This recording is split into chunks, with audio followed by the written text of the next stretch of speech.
The following podcast contains naughty language and ridiculous situations. Listener discretion is advised. You know, it's been very exciting looking at the Facebook feed recently, where a lot of our friends, brothers and sisters in the podcasting community, and folks we met along the way are getting the first or the second vaccine shots, you know, for the pandemic. That's very exciting. In fact, your boy is getting his first prick tomorrow, which is Friday when this episode drops. So hopefully that will bring us one step closer to the often talk about, but not yet realized blackout bacchanalia extravaganza that may be coming to a, well, I guess, house in the near future. And maybe if we play our cards right, maybe we can take it on tour. Well, we can maybe meet some of the boys in the back, come over your house, and you can just feed us and put us up for the night or nights. But we'll see what happens. We're going to talk to underwriting. But until then, welcome to Trick or Treat Radio.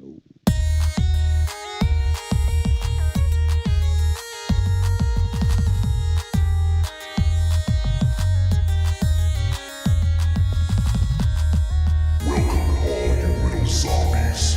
You're listening to Trick or Treat Radio, starring the Deadites.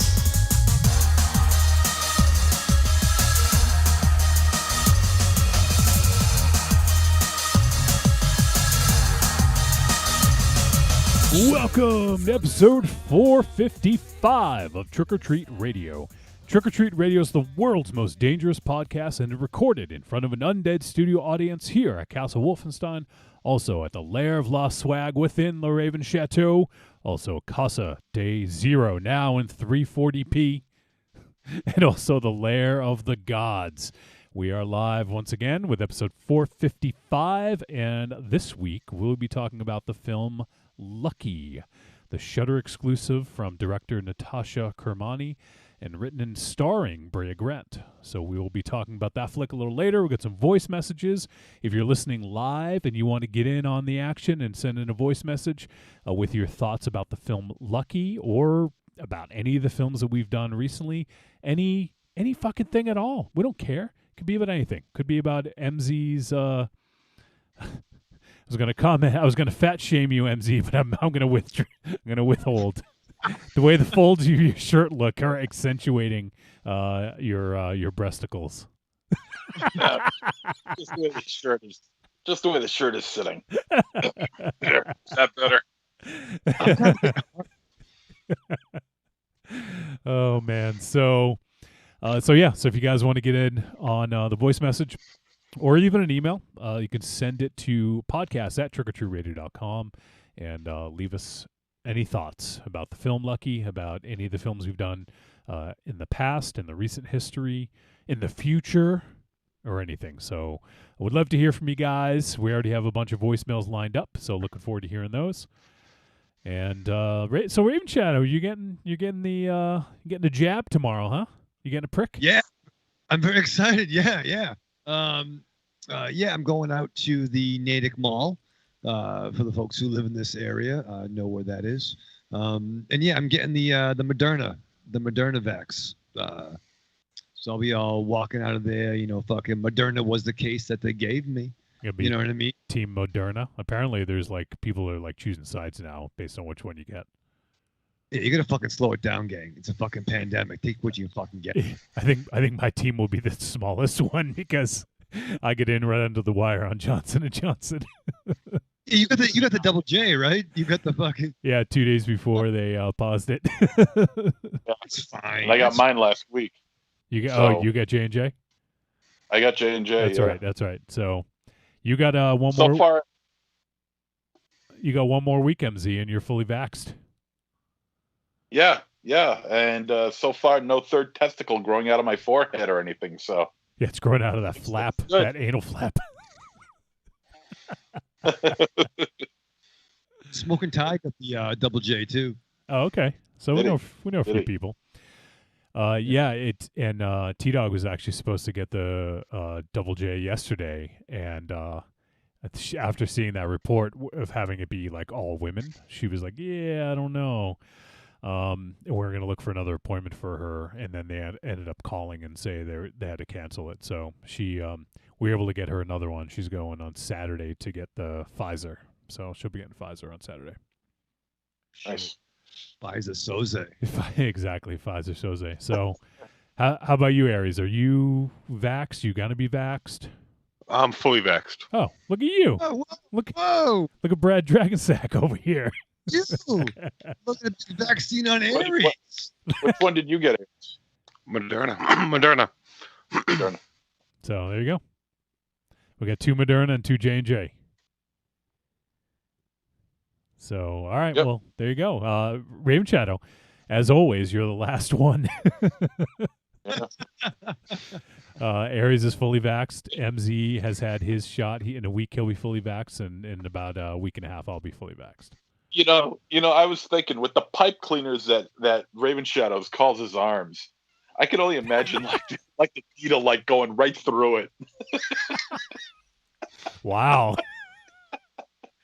Yo, That's bro, fucked don't up, man. Don't arm shame me, Yeah, dog. that Arm is shame. total arm shaming right there. Fucking breasticles. What the fuck, man? Oh, it's good. I got great fucking arms. I'm like a fucking roadman. You fucking like. You know? All those veins. Oh yeah, man. I'm like fucking Tommy Lee up in here, like 56. They must love you when you get blood drawn. Oh yeah. Yeah, no, it's nice. Yeah, no. Is it blood or is it nicotine juice? We don't know. But I made my high deductible, so it's all up. Expect your arm to be plenty sore after it gets done, dude. Mine wasn't. Yeah, I don't know. Mine wasn't that sore. Did you do any exercises, MZ? I forget. Like, did you exercise at all to get blood flow in there? Yeah, I did. I did some lifting and things like that. So Yeah, he lifted the fucking drink to his mouth. Raven Chat, do some push-ups after you get your shot. Do some push-ups. I know that might be difficult for you, but try to bang out a few every couple hours. No, I mean I try to bang out as much as I can, but No push-ups. oh shit. yeah, you should see this guy lift weights. Oh, I've seen You know him. the beginning- I've seen him. You know the beginning of Pee-wee's Big Adventure where he's lifting up those 2-pound dumbbells and he's like having the whole Yeah, bitch yeah. of a time trying to get him up there. That's pretty much what it's like. I'm a fucking skinny guy. What am I gonna fucking do? It's genetics, dude. Oh, fucking Lex Luger Lex Loogie. and Lex Loogie. And don't blame genetics. I've seen your father. Your father would rip you in two. Maybe he's not your real dad after all, Raven Chat. No, I mean, those who know me and those that know Al, no, we're fucking. I wish that for a while. Way too many similarities, man. It's way too. Yeah, first and foremost, when he tried to go to the Trick or Treat Radio website, he found porn by accident. And Hank got his phone fucking infected.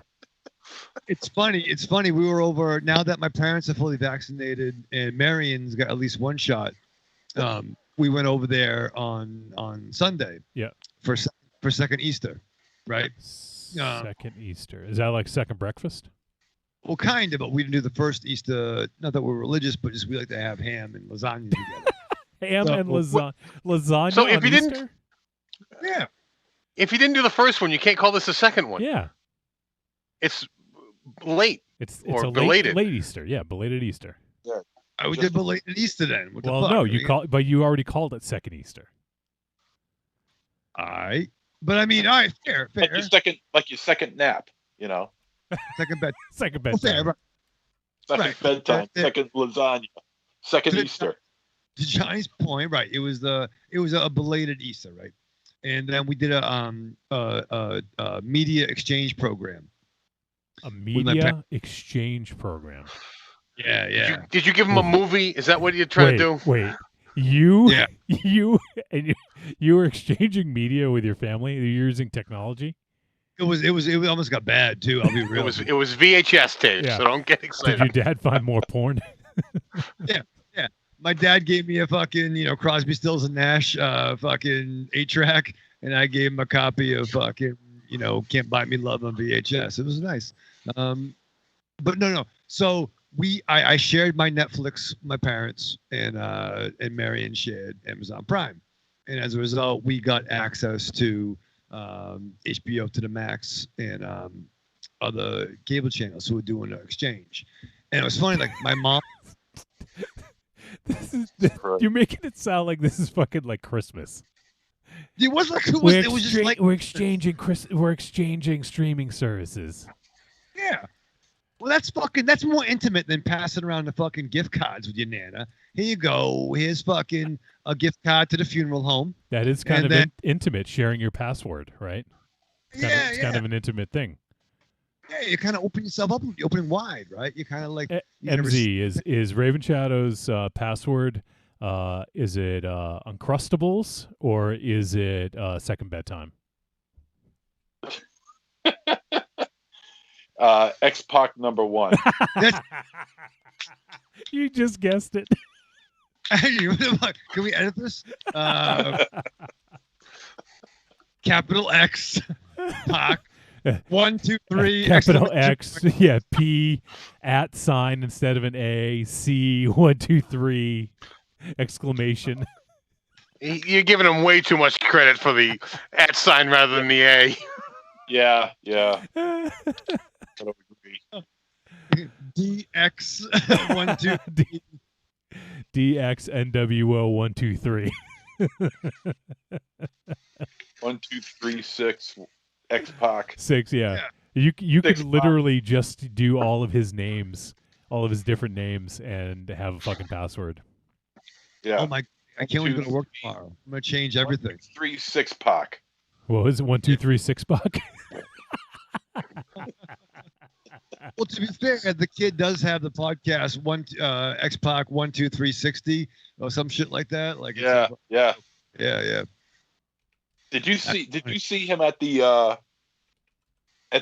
what is it? The Hall of Fame? Yeah, I saw a little bit of it, anyways. Oh, he looks rough. Listen, he looks okay, I think. Yeah, he does. He's so much healthier. He's cleaned up. I mean, the dude shouldn't be alive. You know what I'm saying? He looks a hell of a lot better than fucking Scott Hall. He looks terrible. Yeah. Well, what do you want? The guy is several years older than X-Pac. Yeah. I don't know how many years, but he's at least 10 years older than him. He let the hair go gray or white or whatever that is, and he had it rough for a few years, but he's certainly a hell of a lot better now than he was, say, 10 years ago. All right, fair. So Scott Hall's 62 and Sean Waltman's 48. I was gonna say he's younger than you, motherfucker. He is. Although, to be fair, MZ looks about 20 years younger than X-Pac. True. I mean, that's fair enough. Right. At least 20. The kid. I appreciate that. Dynamo chime in. He says X-Pac looks great. Yeah. I think he looks fine. Is it because he shaved and so it looks weird now that he has his hair pulled back? Maybe that's what it is. Because he's got his face is much more rounder now. He's got a big bulbous nose, kind of like a W.C. Fields sort of thing going on. And I think the fact that he doesn't have the hair, the fact that or Carl Malden, or the fact that his hair isn't out, kind of like, I don't know, thin out his face a little bit, kind of makes it look a little bigger. But the kid should be alive. It's like we talked to generation about Ozzy Osbourne. Like Ozzy should not be alive anymore.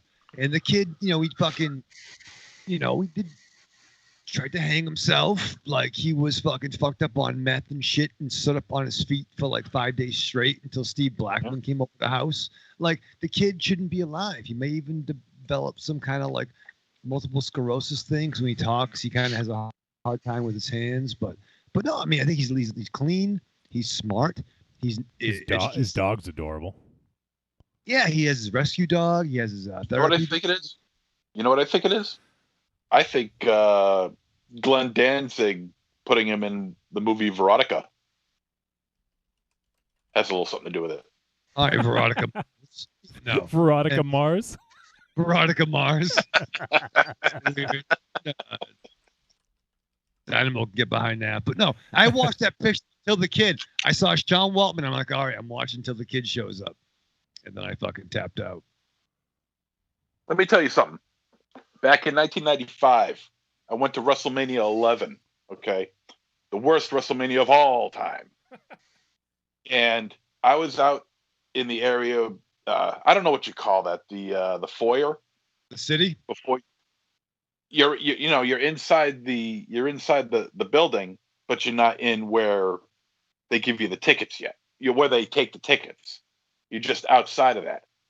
And I'm waiting there, just waiting to give him my ticket and everything. And who walks by but X-Pac? Nice. Sean Waltman, 1-2-3 Kid at the time. He just zooms right by me. 3-piece suit, looking really sharp and shit. See? But and a hell of a lot taller than you realize. Yeah, he's a good 6'1", 6'2", I think. He might be more than that. I remember looking up when he went by. I mean, he just went right by me, not a couple people over, but just like directly right by me. And no, he was looking pretty sharp at that point, But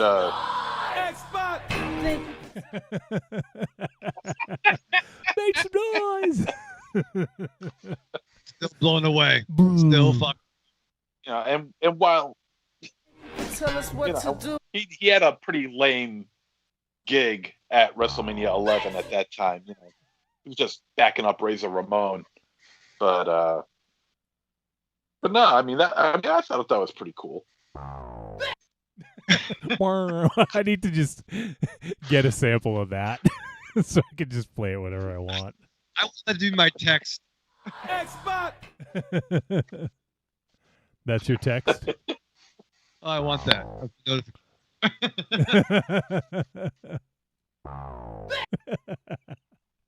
Oh, shit. I'll never get old. Mars says MZ looks like crap. 0 drugs, 0 booze, 0 moonsaults, 0 head bumps. He's not wrong. You know me too well, dude. And 0 China sex. Fucking Baron Zero. I think I've told my Waltman story on the air before, right? When I did his song, me and D Watt. Well, it's quick. So he was at Chikara's King of Trios. I want to say 2009 or 10. I don't recall exactly which year. And at the time, that's when the Deadites did a couple songs for some of the wrestlers. And so me and my buddy D Watt, we did a version of 1-2-3 Kids theme song, kind of like an updated sort of heavier version of it.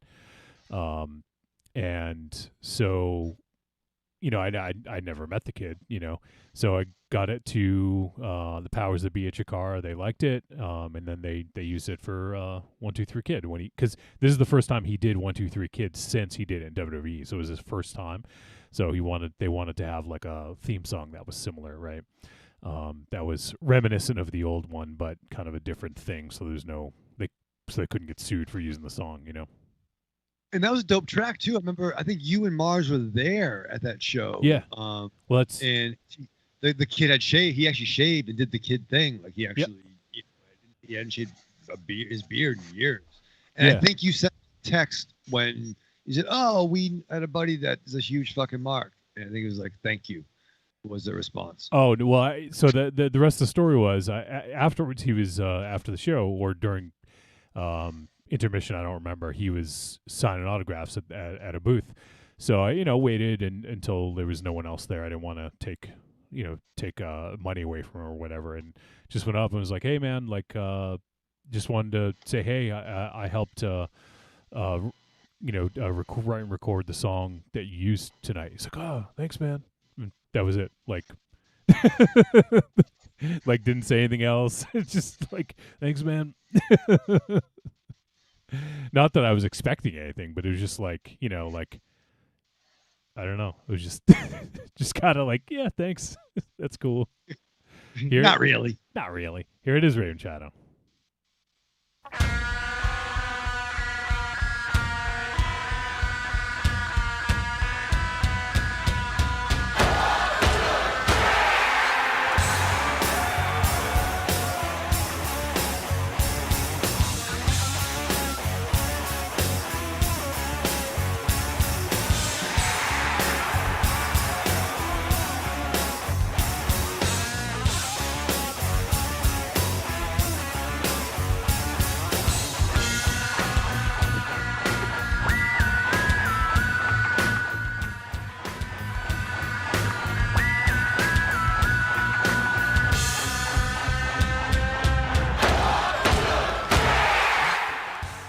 There you go. And then just repeats.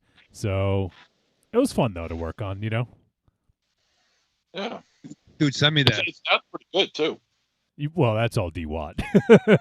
I came up with a guitar riff, and he did most of everything else. So, but he's fucking awesome. He's a great producer, great dude, great songwriter, and he's actually getting. Are you guys familiar with the band The Pretty Reckless? Have any of you guys heard of that band? I've heard of him. Oh, well, wow! You're awfully excited.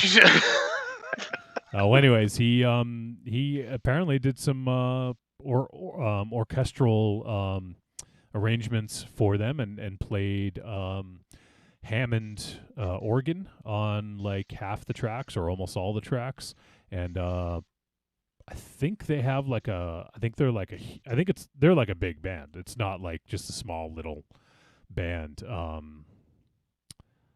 think they were like charting on like the top charts.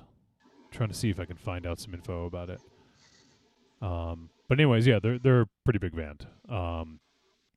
And so he was also featured in one of the videos that they did, which is kind of cool. So, and it's fronted by Taylor Momsen, who's an actress. She played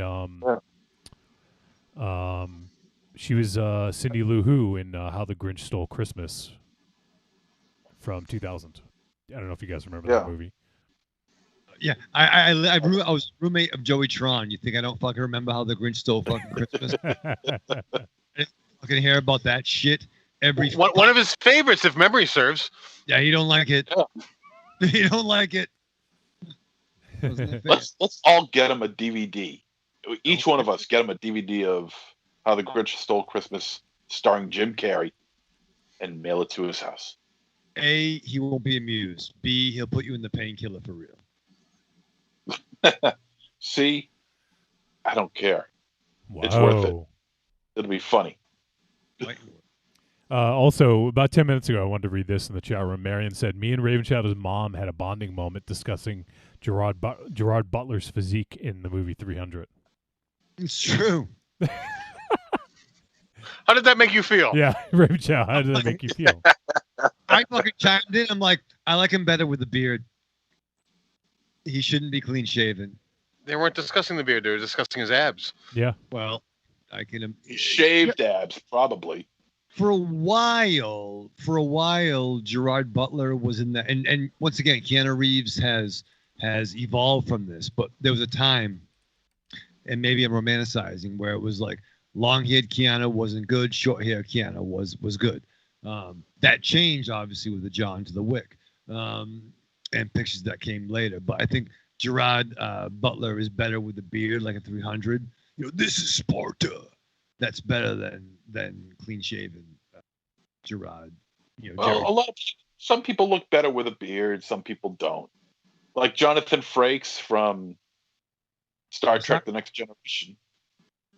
He looks better with a beard than he does without. Oh, definitely. People hate when I'm clean shaven. I remember that from 20 years ago. No one likes me when I'm clean shaven. You look completely unrecognizable without any facial hair. Yeah, it's not good. People hate that. They like the short hair better than the no beard. Did you guys know Gerard Butler was Scottish I actually just found that out recently. I didn't know that. Yeah, I still like him. Yeah. It's not a bad thing. I'm just making a fucking point. Don't fucking. Sorry, he's not shit. Italian, Raven Shadow. He's not. Yeah, he's not. Gerard Butleroni. Butleroni. That'd be awesome. Jesus. No, it wouldn't. Well, Hey. it might be a new record for Aries Picarding. Yeah, it's true. Actually, probably not. I think you've probably done it in the intro before. Yeah. I was doing it in the intro tonight. Mars asks, did Raven Shadow ever call his mom's room and say, knock it off? That's fucking fucked up, man. But no, I hid under the covers. Just fetal position, crying, make it stop, make it stop. Yeah, I guess I'll read some Batman comics and put some headphones on. Thanks for. Cool. Yeah. Creepy Girl pops in the chat room. She says, hey, I missed the last 2 shows. Did you guys touch on Pepe Le Pew being banned from Space Jam? No. Does anyone have an opinion? I don't know. Well, yeah, it was I don't think he should be in it. At least they could modify his character if they really wanted to be in it. But did anyone see the trailer for Space Jam? All the cameos in the background? No. I saw a still shot of that, and people were pointing out some of them, but I haven't seen the trailer yet. It's like anyone that like Warner Brothers has any affiliation with is in that trailer, like watching the basketball game. Like there's multiple versions of like Batman characters and Scooby-Doo and the Droogs are in the background. Just like anyone, you just find a still shot and study the background, and it's amazing. Like there's 66 Penguin next to Batman Returns Penguin. That's pretty crazy. I like it when they do things like that. These little, these little things that they stick into movies like that, so for you to notice it and shit like that. It's virtually like a Mad Magazine come to life.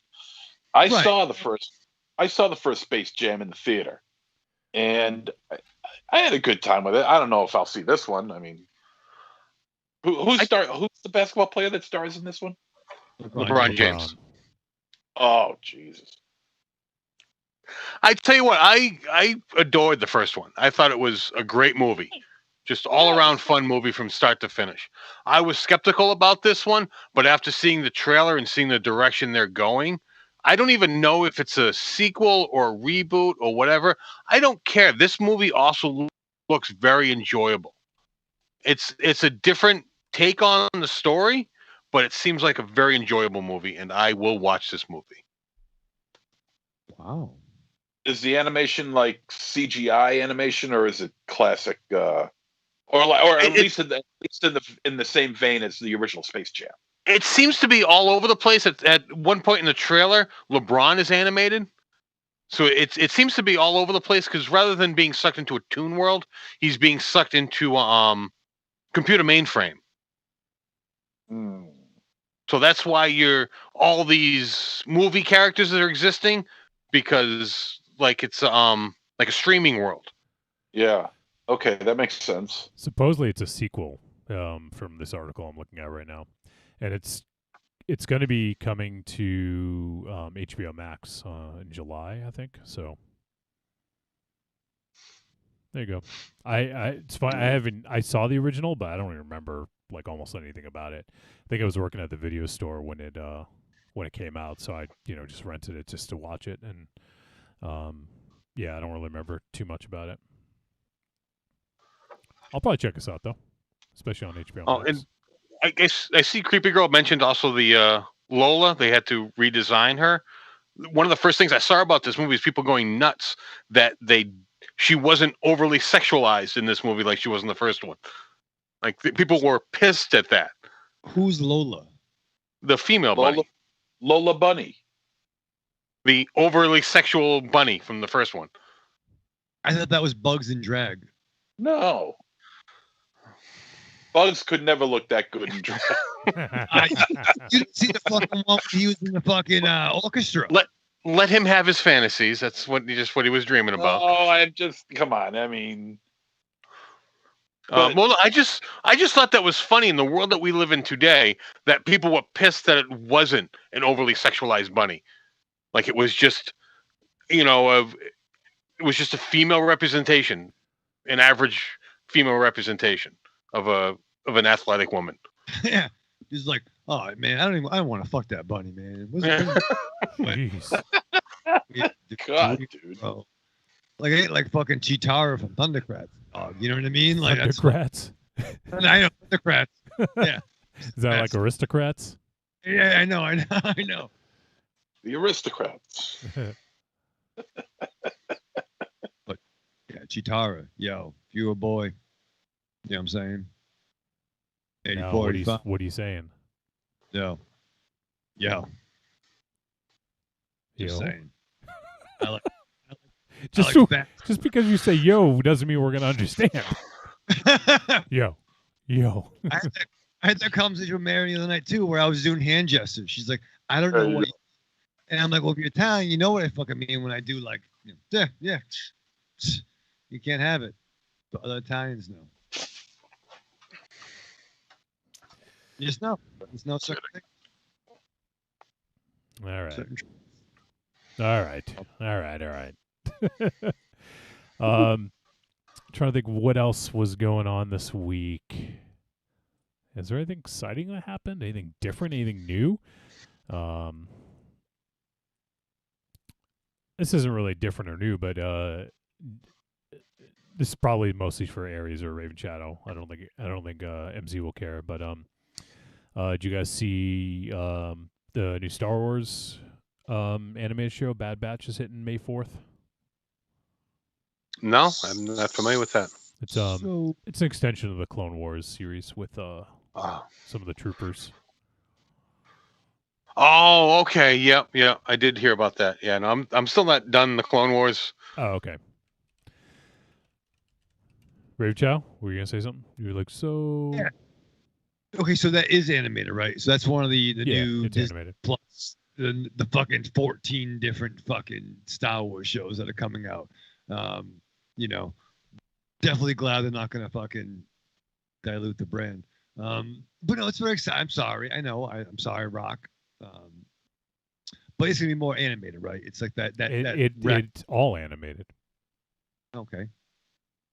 Is LeBron James? I want to know how it's going to get more animated. Yeah, you seem offended. How is it going to be more animated? Put like you and McGregor in there and LeBron James and have them fucking play basketball in a galaxy far, far away. That's a show. All right. Are you pissed that you're getting more content of what you grew up loving? No. I think it's great. I think it's awesome. It's a great time to be a nerd all around. Like, once again, when there are plenty of nerd comic book, even horror, whatever, sci-fi shit where it's like, not really. You can skip things. But back in the day, Aries, you and I understand that. We saw Bob Wyatt in theaters because of the comic. Remember that night? Yeah. The fucking grilled cheese at Denny's was better than the fucking movie. But no, we can be so much more selective, and it's great. My only concern is that I think I don't want them to glutton them. Just don't dilute it. Don't be the X-Men in the 90s or 2000s. Well, here's the thing with it. You're dealing with such an expansive universe that you can dive into so many different characters. You know what? I love lightsabers, but I am so sick of lightsabers. Give me something else.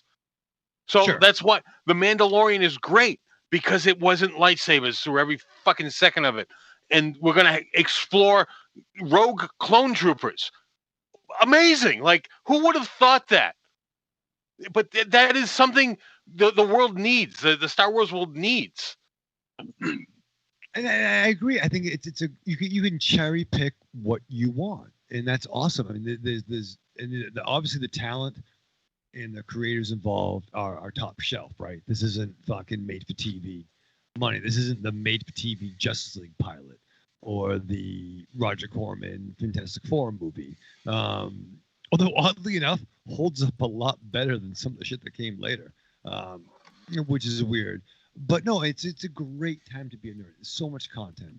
But I just think there's like back to back. They're really going all in. I don't want them to dilute it. I don't want it to become boring. I want it to be event driven. You know what I'm saying? That's just part of the thing where if it's something that just doesn't interest you, then don't feel like you have to watch it. You know, like if you don't really care about rogue clones, don't watch it. You know, I'm not saying you, but just in general. You know. Yeah, well, that's what I'm saying. I mean, this isn't diluting it because it is adding substance to the content. You're not adding water to Star Wars. You're adding flavor to Star Wars. Yeah, like I didn't watch Clone Wars and Rebels when they came out, and you know, for the Star Wars podcast, Force Insensitive, we went through and watched all of those episodes, and we have 4 more episodes of Rebels to do next week. And like this is some of the best Star Wars ever. Like Rebels is like one of the best Star Wars things ever. It's fucking amazing. And I'm like so bummed out. There's only 4 more episodes left. So, you know, it's one of those things where I was just like, yeah, like I'm all set. Like, you know, I don't, you know, watching a weekly cartoon might be more of a commitment that I want right now when it came out. But, you know, the great thing about streaming is you can go back and watch whatever you want. So it'll always be available for you. And they just added Star Wars Vintage onto Disney Plus Raven Shadow. So you can watch the Boba Fett, the debut of Boba Fett from the holiday special. They just put that on Disney Plus. Oh, what are they gonna do? You know what? I've actually never seen the holiday special. What? You're shitting me. No, it's the greatest Star Wars thing ever. I've never seen it. It aired one day back in the early 80s or late 70s, and I wasn't watching Channel 5. Raven Shadow, you do realize we live in the future now. Yeah. He's still living in the past. Yeah. Wait, what Some year of us live in the future more than the others. Tim Chuma and Dane. They're in more future than we are. That's the time. There's this thing out there, okay? It's called the internet. Use it. And out in the world of the internet, there's a channel called YouTube. And in YouTube, if you type in Star Wars Holiday Special. The Star Wars Holiday Special. Starring Art Carney. B. Arthur. Harvey Korman. 3 of the most Star Wars sci-fi actors, actresses you could possibly get. Dude, it's on there. And I'll tell you, you're going to love it. It's the greatest Star Wars of anything. Oh, yeah. As far as this is at number 1, as far as I'm concerned. You get to see a coked up Carrie Fisher singing, and you get to see the original Boba Fett, like it was mentioned, and wonky animation and stupid ass jokes, and Art Carney doing his Ralph Morton bit, and Chewbacca and his dopey ass family talking for like the first 15 minutes of the movie. And Jefferson Starship. Subtitles.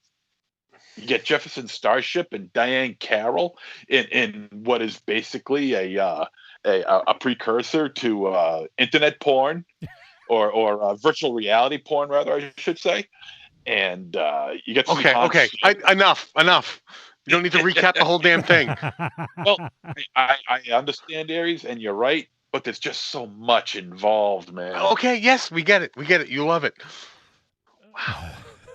Jesus Christ. So, Raven Shadow, watch it. All right. Seriously. You know like, what I mean? Like, yeah, just I know, I think, seriously, just watch it. Get really high. You know, put the Uncrustables out 5 hours prior. You know, get them nice and thawed up, and just hit play. I definitely would recommend the high part of that. I don't understand why MZ loves this so much because he doesn't get high, but you definitely would enjoy this if you're really fucking high.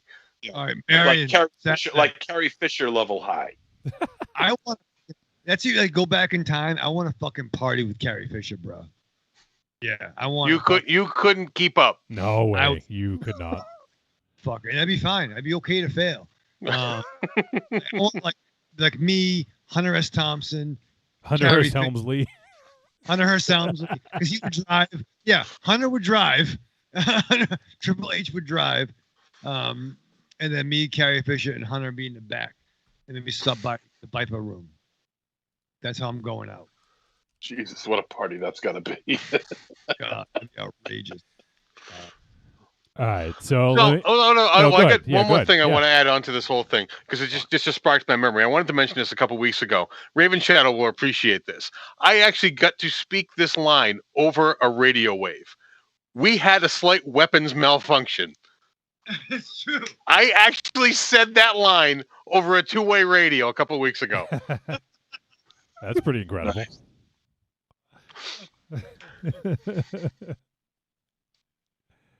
That's now fucking the fucking context. Oh, okay. I don't know if anyone cared. Well, motherfucker, yeah. dude. Tell Well, me.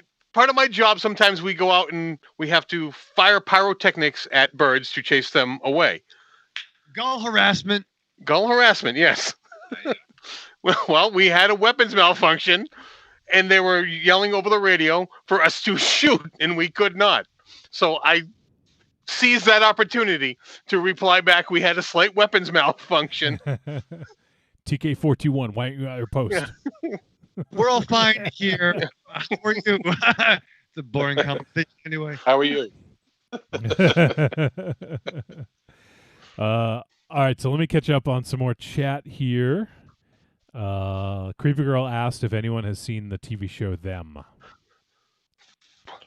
She's been harping on. Anyone watch it yet? Not I familiar. saw- She's been going on and on about that, and It's- apparently, on my Facebook feed, a lot of other people are harping on it too. She's not the only one. It's on. It just dropped on Amazon Prime. Yeah, I'm curious. people are getting pretty upset. Upset at the show or at what? At the content. At the I guess content. Okay. I guess there's one episode that's really starting to upset a lot of people. I don't know full what it is. It's just been, kind of like a generalization of what's been going on. But apparently, from my understanding, that there's this one episode that really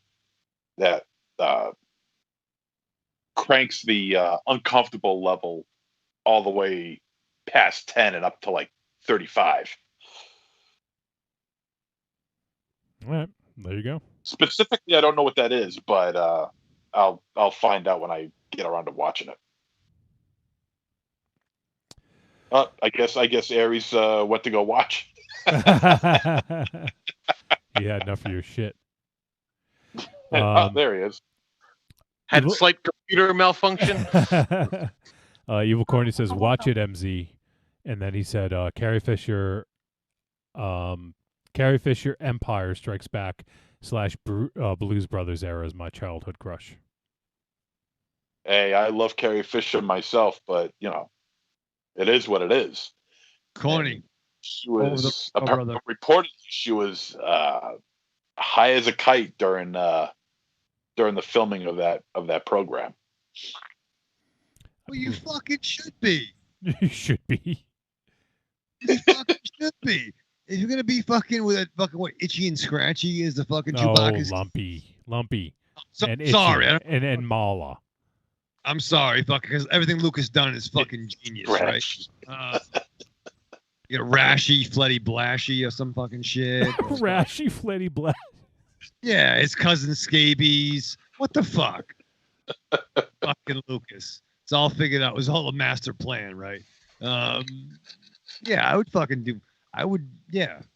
Earl Hives. Yeah, he's got hives. Yeah, well, Harrison Ford and Carrie Fisher should be doing lines.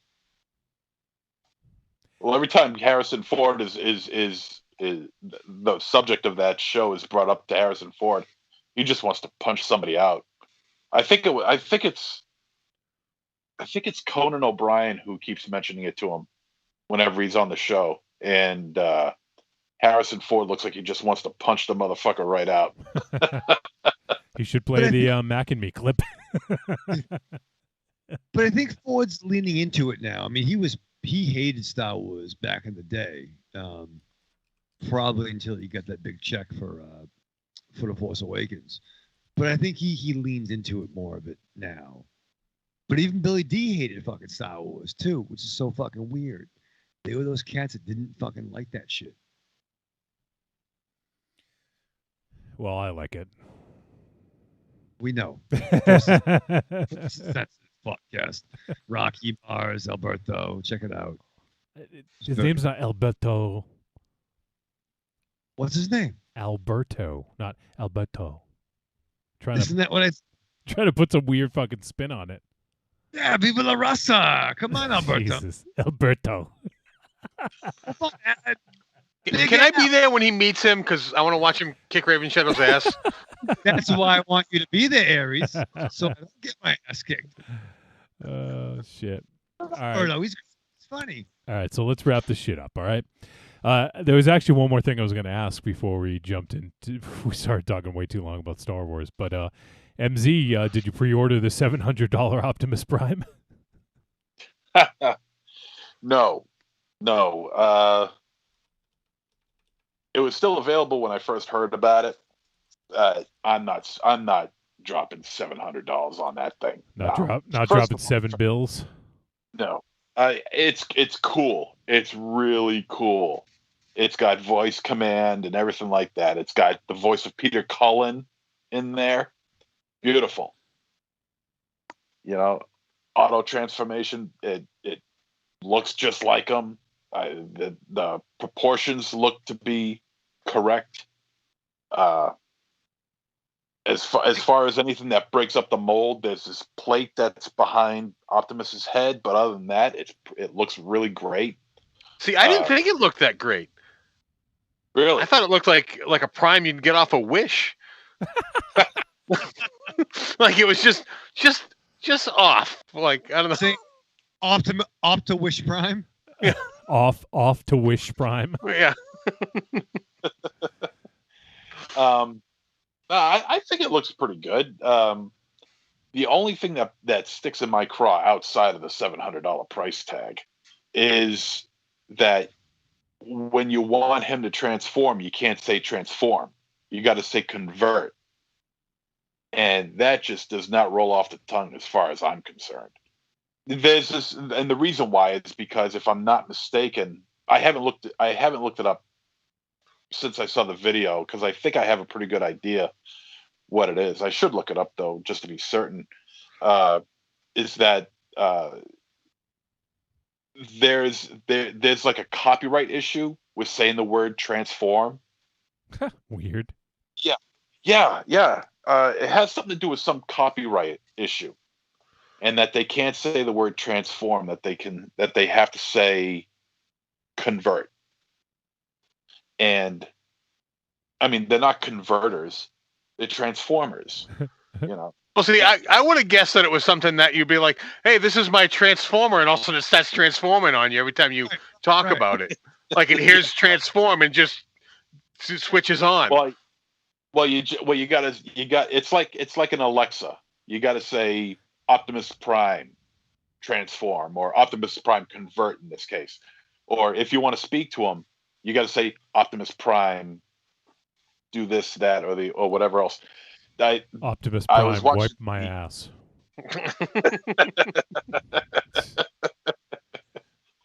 I was watching the Kevin Smith and Jason Mewes video, and there's a command that you could give it. I forget what it is, where it gives you the superhero pose or the Iron Man pose, where the fist is on the ground and he's crouched down like this. The superhero landing. Yeah, was that what it's called? Okay. Yeah. All right. Well, it can do that on its own, which is pretty badass. But not $700 worth it. Not $700 worth of badass. No. Yeah, it's a little bit much. Yeah, I think half that price, possibly. So if it was $350, you might have thought about it. Well, I still don't know if I would have gotten it, but I think $350 is a little bit more reasonable than $700. I think you get your money's worth more out of 350 than 700. See, in Typically this day tend and to. age of in this day and age of technology, I think that is just vastly overpriced for a voice commanding plastic. Like it seems like that's something 5 years ago you would have spent that money on. Nowadays, cars drive themselves nowadays. For a piece of plastic to switch over, at like $100 seems more along the lines. Well, it's not the plastic or the die cast. I can't remember what this thing is made out of. Probably both. Well, it looks like plastic. But it's also the amount of microchips that's in this thing, and the engineering behind it. It's more than just a bunch of plastic. There's a lot going on there. I understand that, but that's why I'm saying 5 years ago this would have been more impressive. Nowadays, the state of technology, I'm not overly impressed by this. Well, yeah, I mean, you also got to understand, it runs on voice command. It's got Peter Cullen's voice, which I'm sure raised the price quite a bit. If you can get Peter not that much to the though. voice. Yeah, I don't think it's that. Yeah. I think getting Peter Cullen's voice is essential for the voice. Oh, but he's not going to charge like $10 million for it. Oh no, no. I mean, what else is he doing? Well, he still does other voices. He's not just relegated to Optimus Prime. He does. No, but I understand it. But it's not like getting Tom Cruise or Brad Pitt. Right. Like he'll get a little bit more than a normal voice actor. Like that's it. That's not breaking the bank. But Cullen is more iconic to the role of Optimus Prime than Tom Cruise or Brad Pitt is to anything that they've ever done. What the hell are you laughing at, dickhead? What the hell are you laughing at? Yeah, what are you laughing at, Raven Shadow? It's fun. Maverick was What's kind of fun? Okay, you know what? Yeah, you don't think they had to pay Tom Cruise more to do a voice for a Maverick figure than than Optimus Prime? He is an A-list actor. That's my point. He's an A-list actor, but he is not relegated to just one role. He's an A-list actor. He's an A-list actor.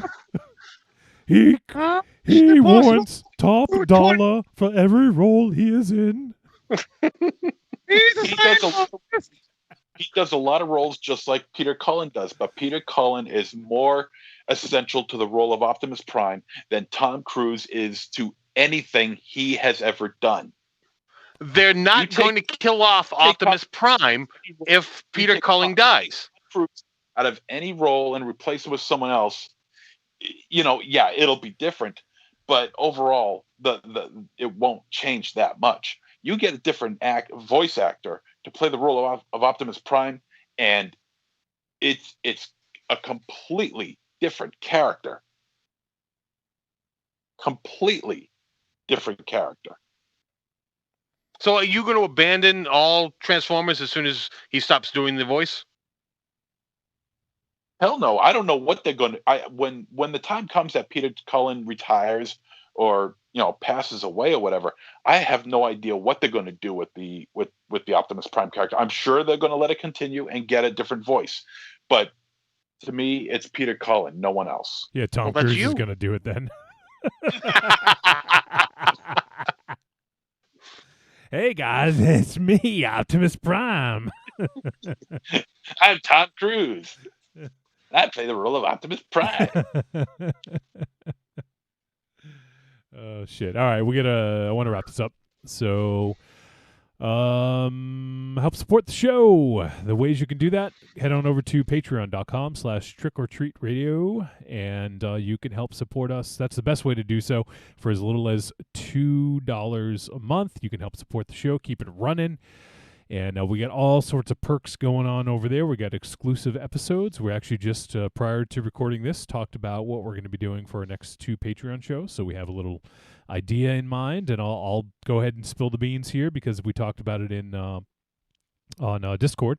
But we're going to be doing a series of 2 episodes. I guess not really a series. It's just 2 episodes on found footage films. So we will be talking about some of the history, some of the first ones, some of the best ones, and then MZ has composed a list. We'll be discussing and breaking down his list of the top found footage films. So we'll be doing found footage for April and also May.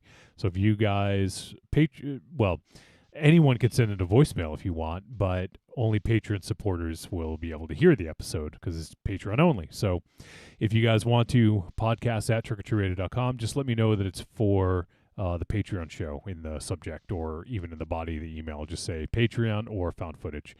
If you have thoughts about some of your favorites or maybe not even favorites, but notable ones. So I would love to hear from some of you folks. So we're recording Sunday afternoon. So it'll be Sunday, what is it, the 18th?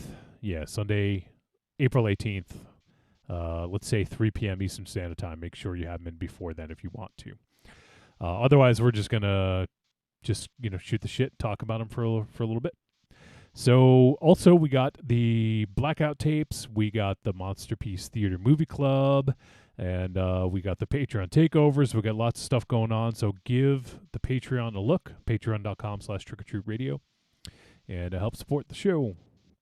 Also, you can head on over to trickortreatradio.com. Scroll down. Look for the Amazon logo. You click it. Brings you to Amazon. Input's our affiliate link. You go nuts. Fucking go crazy. Buy all kinds of shit. Buy Psycho Gorman on Blu-ray. Buy I don't know, Miami Connection poster like Raven Shadow's gotten in the studio there. Buy a Shining Optimus Prime, Johnny. Buy $700. Buy a $700 Optimus Prime. Sure. Use our link. You put everything in that fucking cart. Spend millions of dollars. I don't care. Just put it on a credit card. It's free money, right? Anyways, we get a small cut of that. So we'd appreciate any help you guys can provide. And if you're going to buy shit on Amazon anyways, just use our link. We get a little cut. It doesn't cost them any extra. Raven Shadow almost forgot. But it's a fucking another way to help keep the lights on. Yeah, went off cuff there. Went off script. Evil Corny says Tom Cruise as Prime. What is it? Tom Cruise as Prime will run. Tom Foos. Tom Foos. Maybe because Tom Cruise always running in his movies. Oh, maybe. Yeah, good point. I was watching Mission Impossible 8 the other day, and he was doing some weird, crazy motorcycle sequence. Got clipped off a fucking bike, rolled he rolled 12 times, no fucking helmet.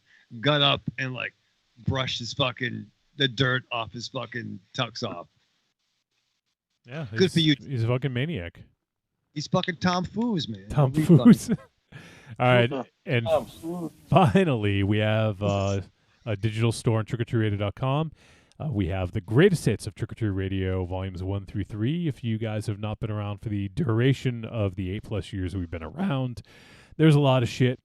Maybe you don't have the time to go back and listen to it all. If you want to hear the highlights, the lowlights, the midlights, everything in between, the arguments, the interviews, the songs, we got a nice little sampling of that on there. So give those a look.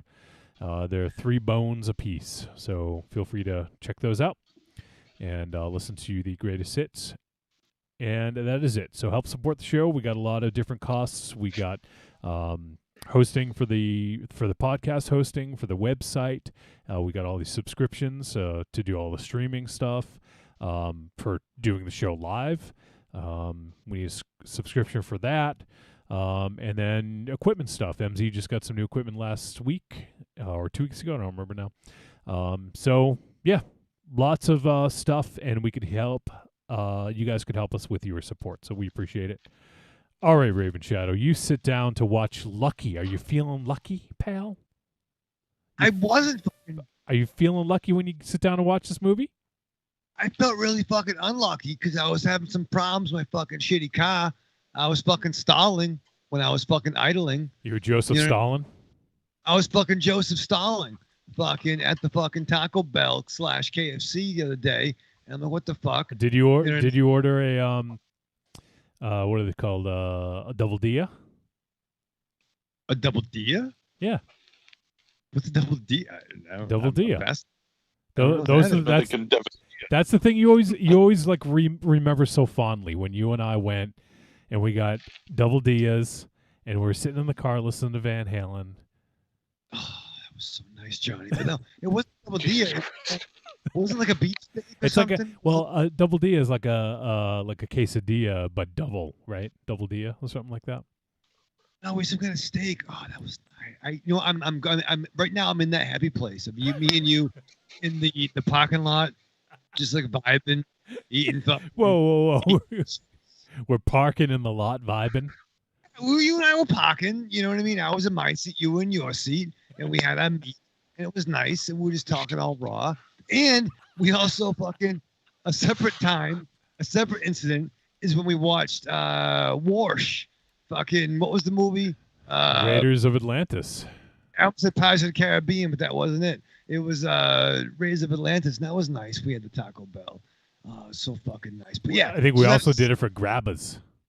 Oh my god, Johnny, just come back and eat meat again. One time only. Why do I have to eat meat? Fine. No, we'll get fake meat. We'll get it like I'll eat We fake can't meat. have fun without meat. Is that what you're saying? But can we get like vegetables that taste like meat? Yeah, kinda. Yeah, no, I see the post. I'll eat that. I don't believe you. I will. just bring it over. And Johnny's so great. He always travels with fucking gear, not only outfits, but also his own foodstuffs. So, Well, like, yeah, because he's staying at your house. He's always going to starve if he doesn't bring his own. Yeah, I know the Uncrustables only go so far. we get funny Uncrustables, but I think what the moral of the story is, I had a fucking my crankshaft sensor fucking went. Did you hear that? I just did. Yeah. So basically, I was fucking with Joseph So Stalin. you cranked your shaft and what? No, I had to fucking $300 to fix the crank to the shaft. That's fucking great. So you better believe when I came home, I was thinking about eating meat with Johnny in the parking lot. Wishing I had his car. That's strapped on. Fuck Hyundais.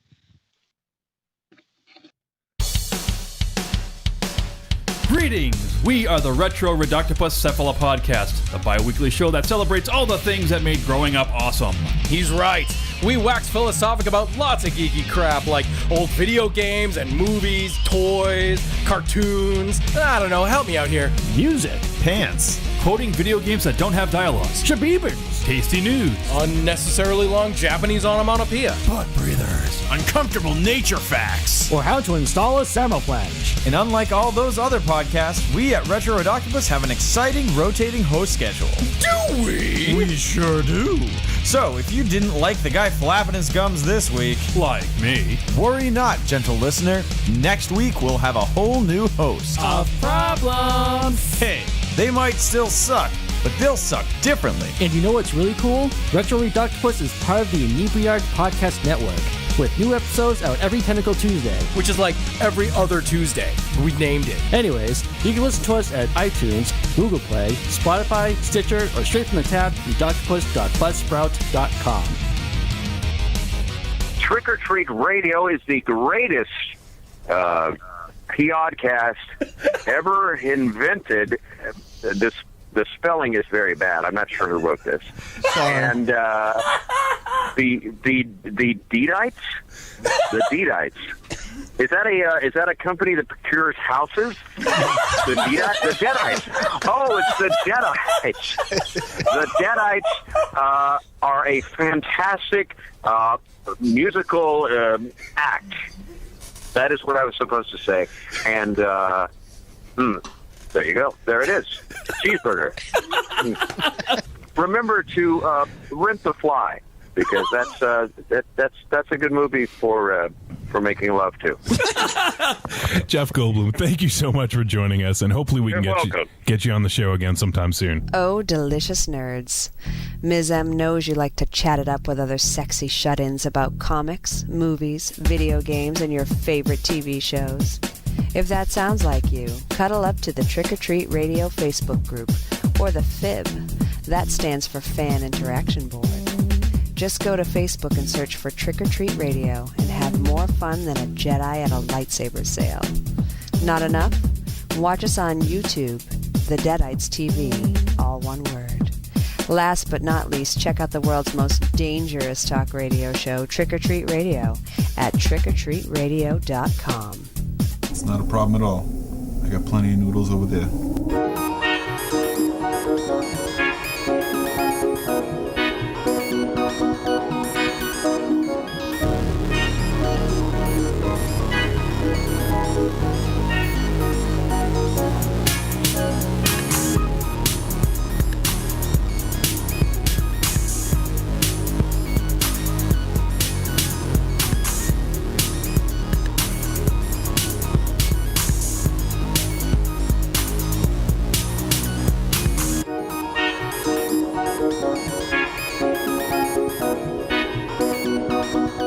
All right, we're back on Trick or Treat Radio. We are going to talk about a movie, and that movie is Lucky. Not that the movie is Lucky, we're talking about it. The name of the movie is Lucky. I don't think any movie. Hey, I just want to drop some news. Some nudes? Don't drop some nudes. News. NEWS. Oh God, who died? Yeah, Jesus. Yeah, Tim Quill.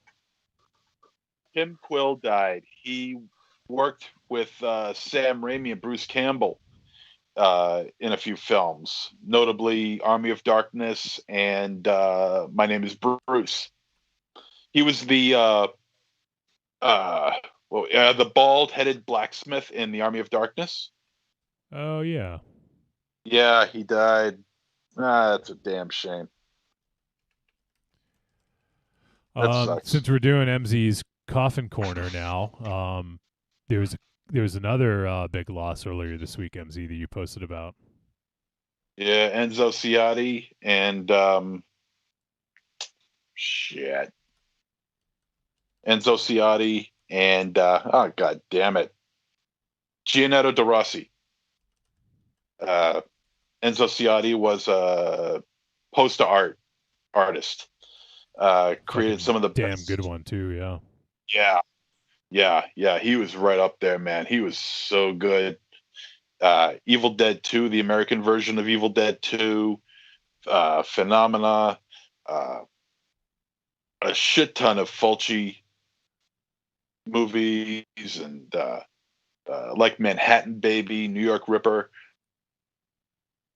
Yeah, that's a damn shame. Yeah, the guy was just class artist, man. Just great stuff. And Gianetto De Rossi, one of my favorite special effects artists in Italy, did movies like House by the Cemetery, The Beyond, Zombie. Just great stuff. Great, old-fashioned, rustic, conventional makeup effects, man. It was beautiful. And we lost them both during the last weekend. And that man, it's tough when one goes, but when two go, that's fucking harsh, man. And was it the same day, or was it within like a couple days of each other? I think it was within a couple days of each other. It's just a damn shame, I mean, we're getting farther and farther away from the golden age of Italian horror, and as we do, more of these names are going to drop, and that sucks, So, what are you going to do? But their mastery in their field will never be overlooked. Great stuff from both artists.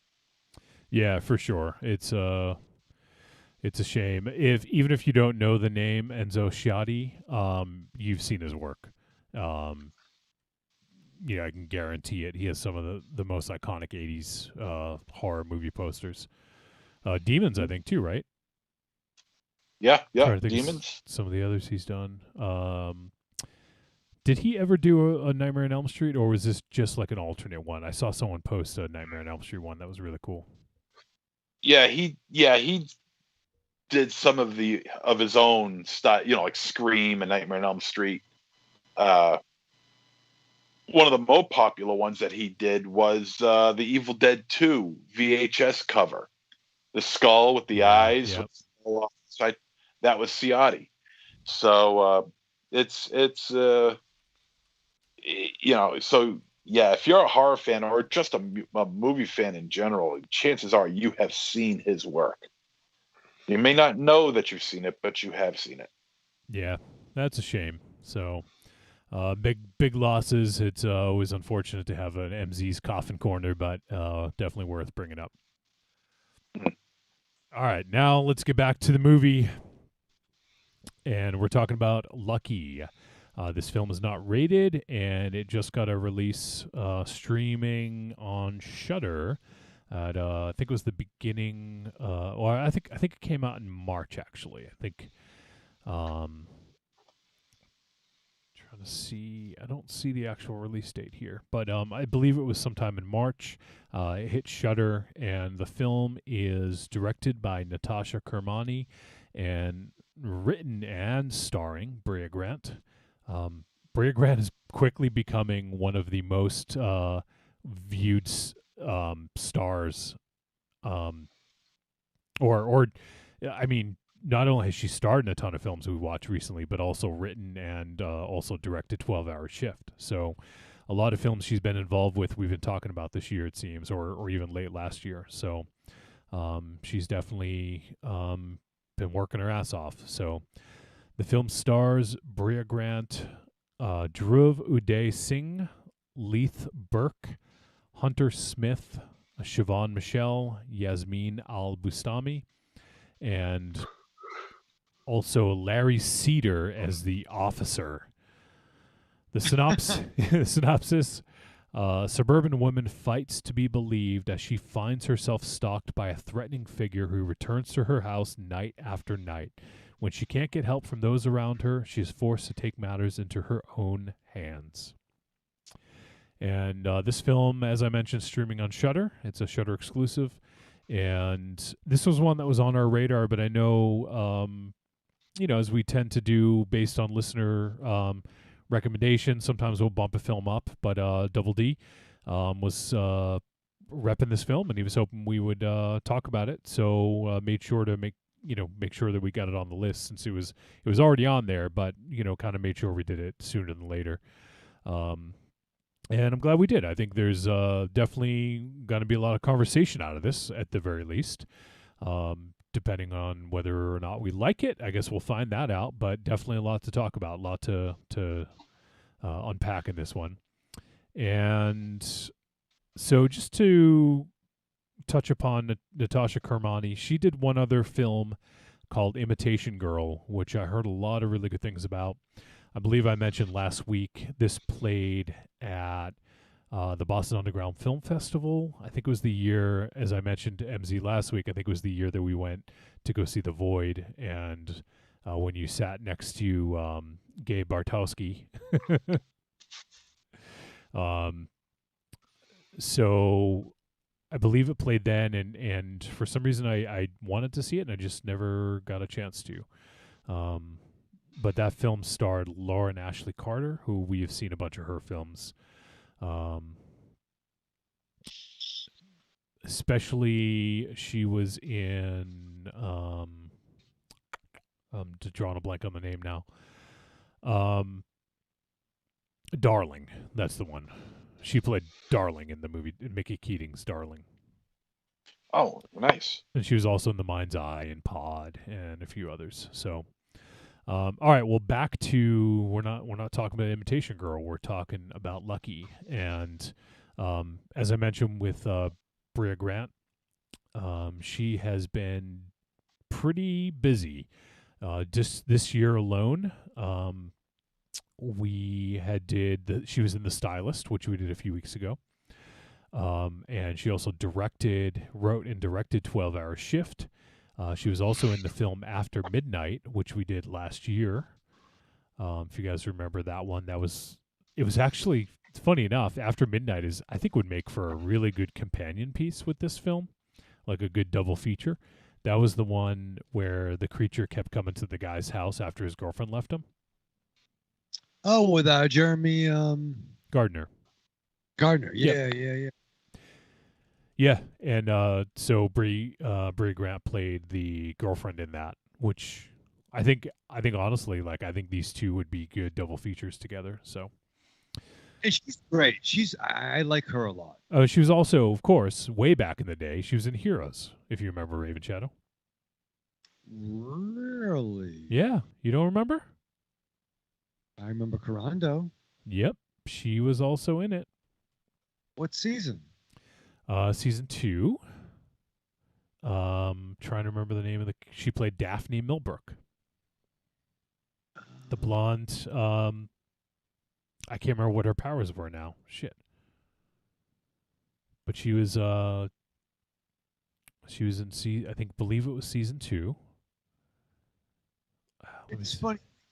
Heroes was a show that shouldn't have existed. And it was that you gotta put it in the context of the times. That was a show. I think it was ABC. It was definitely a network show. It was NBC, I believe. NBC. That was their era when, like, My Name Is Earl dropped. Chuck was going on. It was definitely a different world, and it didn't involve Kadeem Hardison, but it was a different era for nerds. And that show, being on network TV, was kind of outrageous. And the first season killed it, despite the denouement of the ending. Look up Alan Moore's thoughts on that, which is kind of funny. But I overall think In Heroes was a great experiment that got too big for its own britches. But I love that series. So I'm looking at a picture right now. She was in a scene with Hero. I think, if I'm not mistaken, she may have been like the love interest of Hero. It's been so long since I've seen it that I don't remember. But you don't remember the girl with the sort of like bob, sort of like blonde hair? Kinda, yeah. I mean, I have season 1 on DVD, and yeah, she has that face. I mean, everything we've seen her in, she's never bad, and it's fair to say. Like, she's always great in whatever she does. Is the movie she's in, top 13? Well, that's a different conversation. But I've always enjoyed watching her on screen. Mm-hmm. So there you go. I mean, we've seen her in a bunch of stuff, especially recently.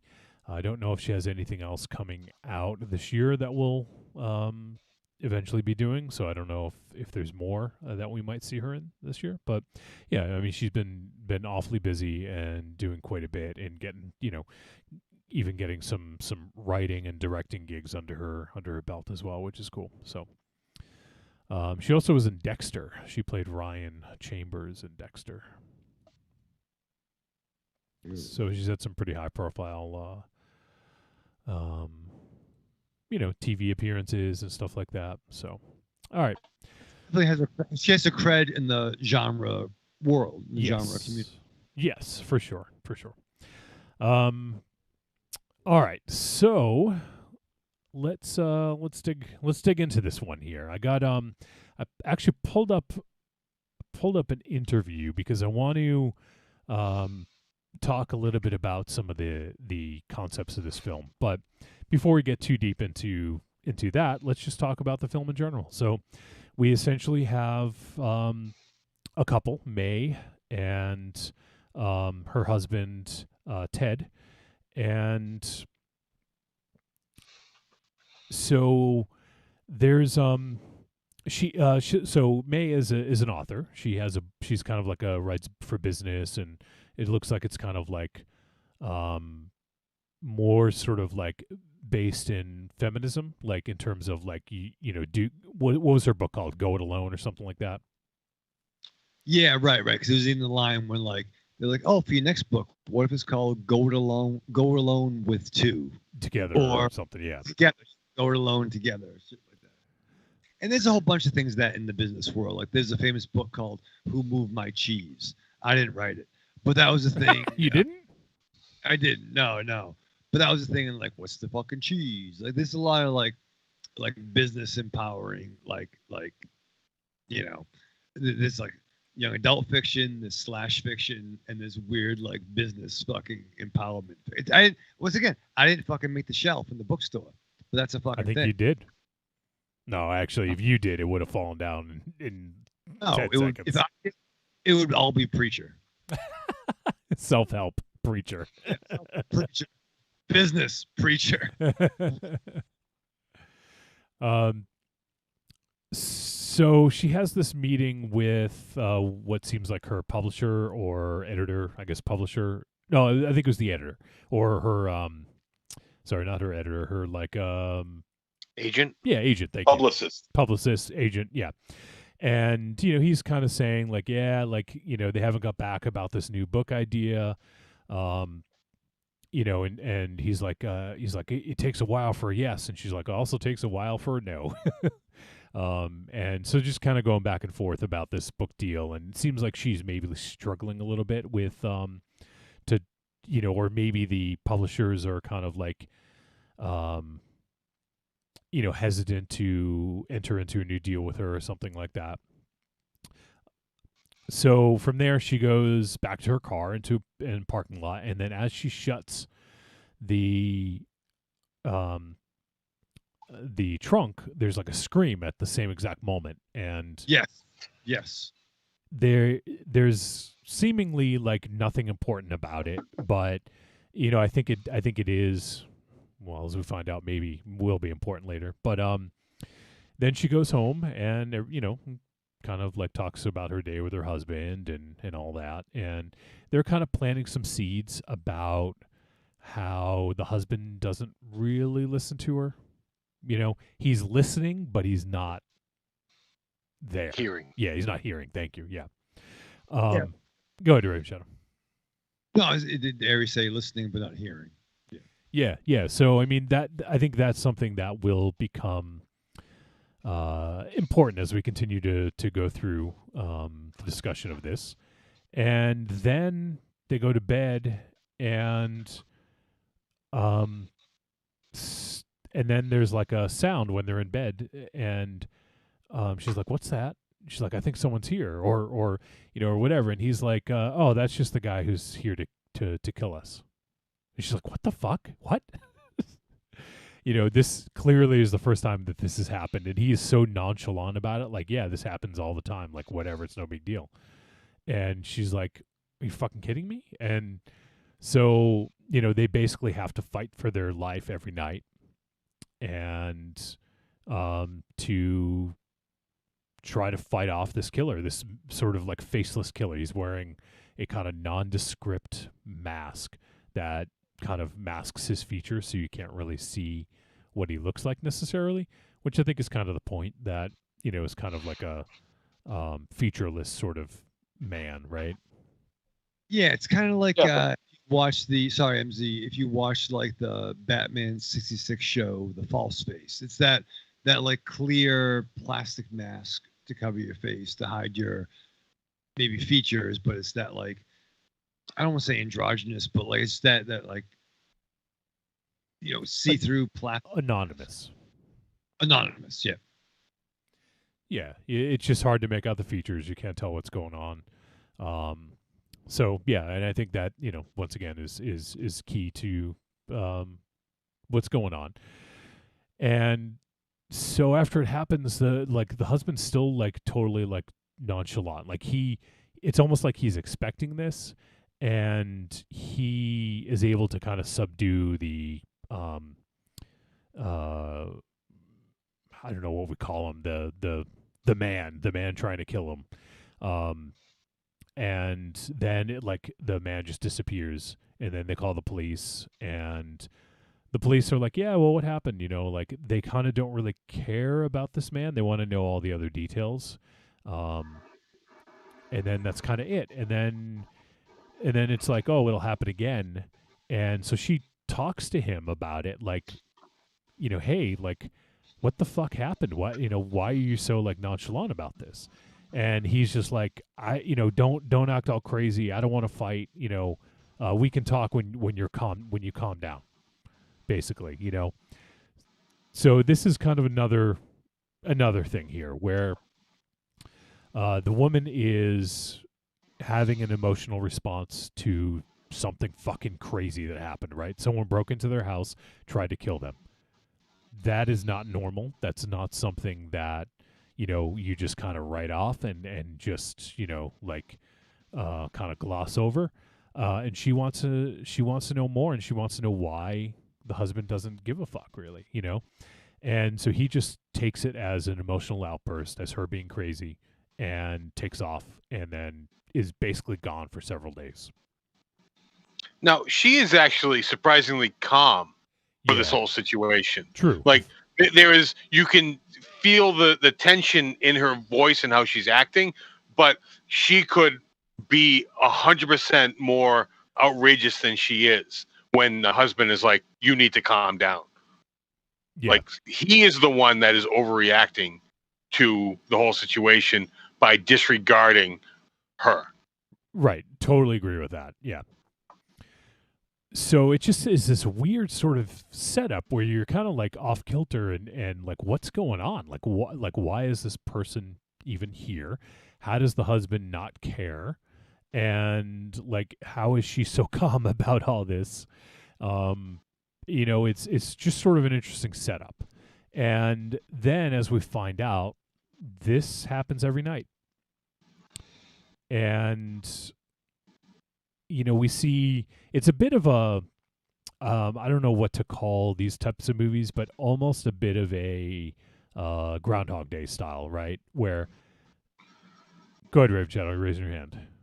I mean, it was kind of like Groundhog Day meets Halloween, right? If Michael Myers and Laurie Strode every night had their interaction. Sure. Well, see, I don't like the Groundhog Day because it isn't a repeat of the same day. Well, yeah, and I was going to make that point clear. It's not a repeat, but it's a very like similar where it happens in the same way, you know, and that's why she can kind of learn from it, and to be able to predict some of the things that might happen. You know, that's the only thing that is Groundhog Day about it. This was frustrating. So Mary and I watched this last night. And proud of you. Thank you. Praise.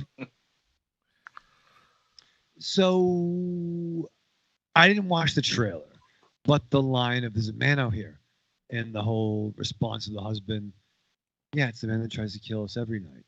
Now, the last time we see them, they're like having like dueling ice cream, you know, treats. Right. You should eat chocolate chips. I don't like chocolate chips. You're assuming I like chocolate chips. These are good chocolate chips. You know, and like, I didn't fucking write the script, but that's the fucking kind of the dynamic they have. And totally, when you watch a fucking movie, a horror movie, you gotta suspend disbelief, right?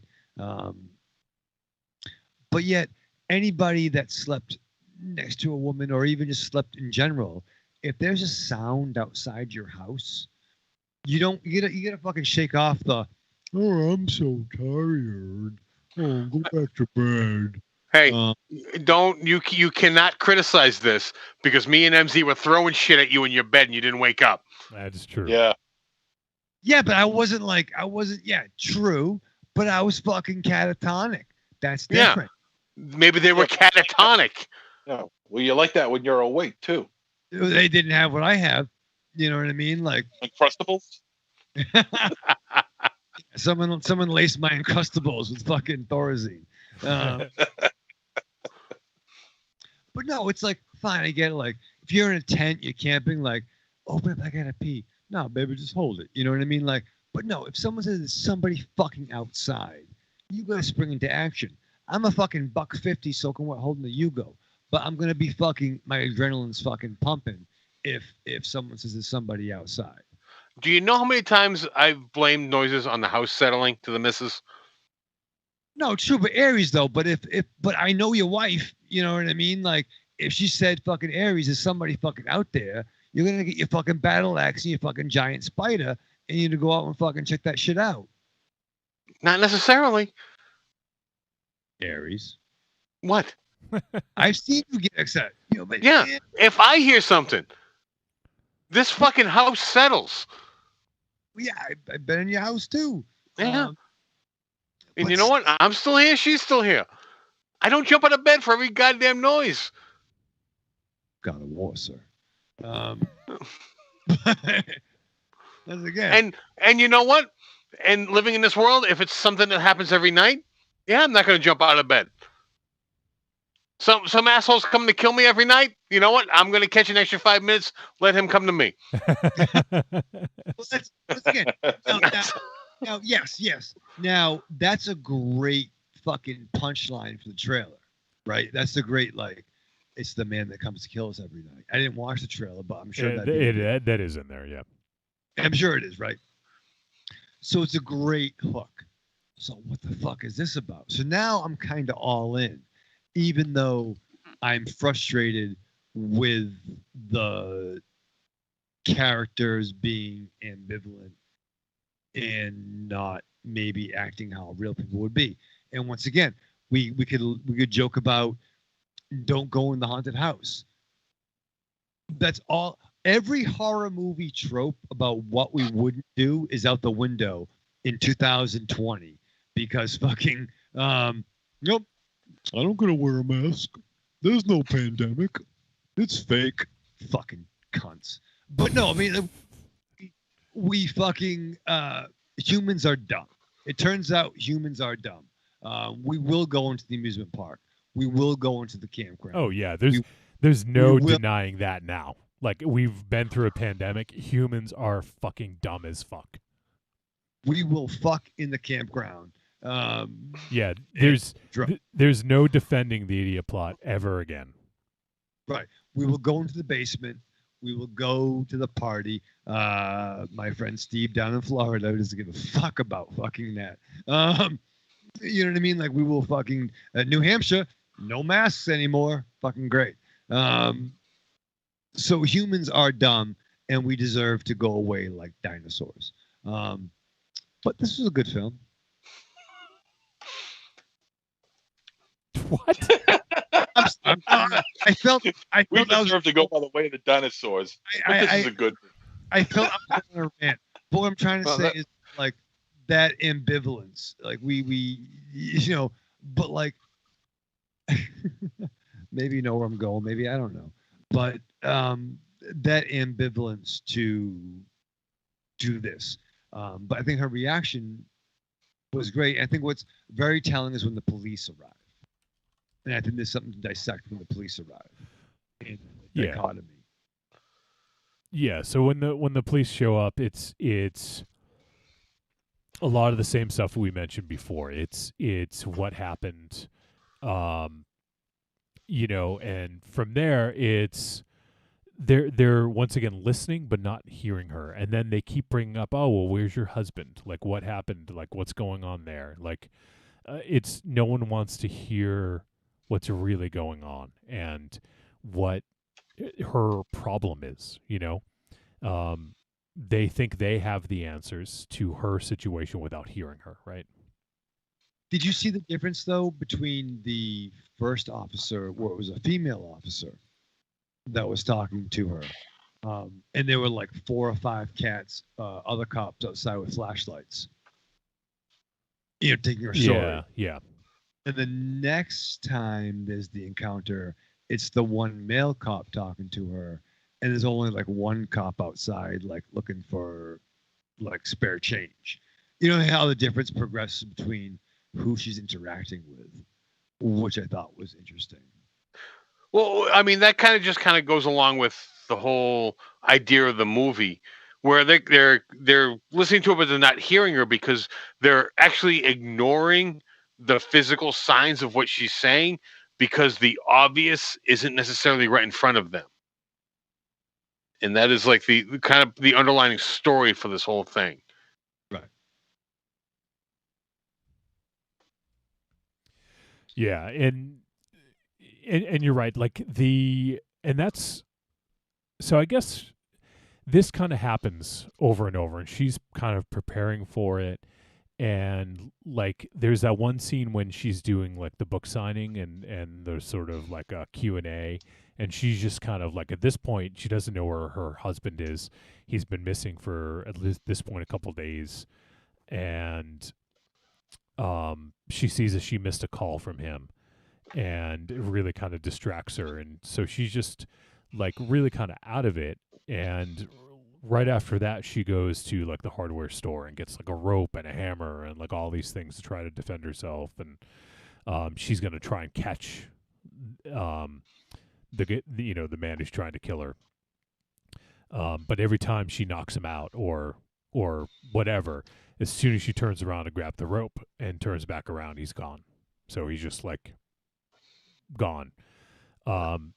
So this creates this situation where no one believes her either, because there's no evidence, right?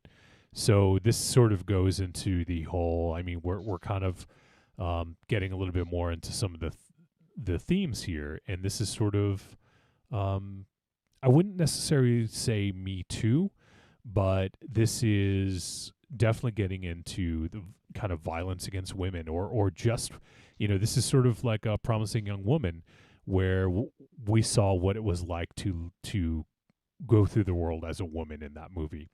And in this, there's this ever-present threat to women. And then also, on top of that, there's also the, men typically, and also to a lesser degree, some other women as well, don't hear you. They just want to, it's all about, oh, it'll be okay. Don't worry about it. Don't worry, you'll be fine. And not hearing what the actual problem is. And if someone actually just heard her and acknowledged her, like, that might be something, like, I think there was a point, I'm trying to remember which character this was, but where like one of the characters actually like kind of like heard her and she said thank you, or like, I don't remember what character it was, but Rave Shadow. There was the overall usage of the word lucky, right, and that's a thing too. Yeah, that was down from when the editor, publicist, whatever you want to call them, was saying, hey, this book isn't working, but your next book should be dope, so keep writing because you're lucky.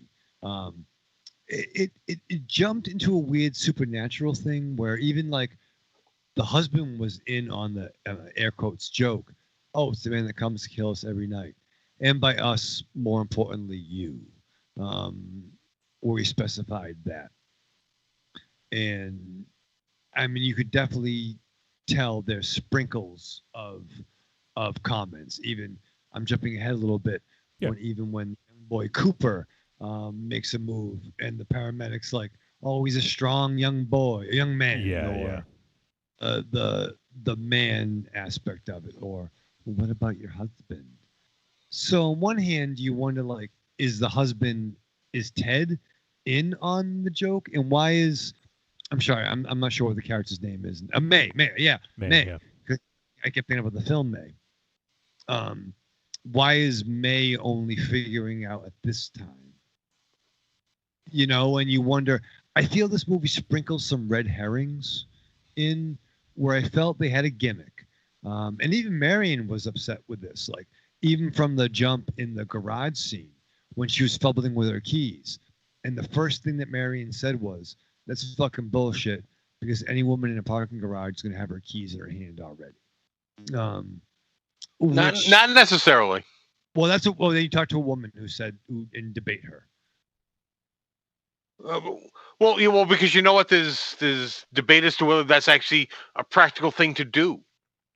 Then I would argue to a woman that's a smart thing to do. So not every woman's going to do that. But there's also, you don't know where that parking garage is as to whether how safe a woman would feel in that parking garage. Like there are parking garages that are sealed, where you need a key card or whatever to get in.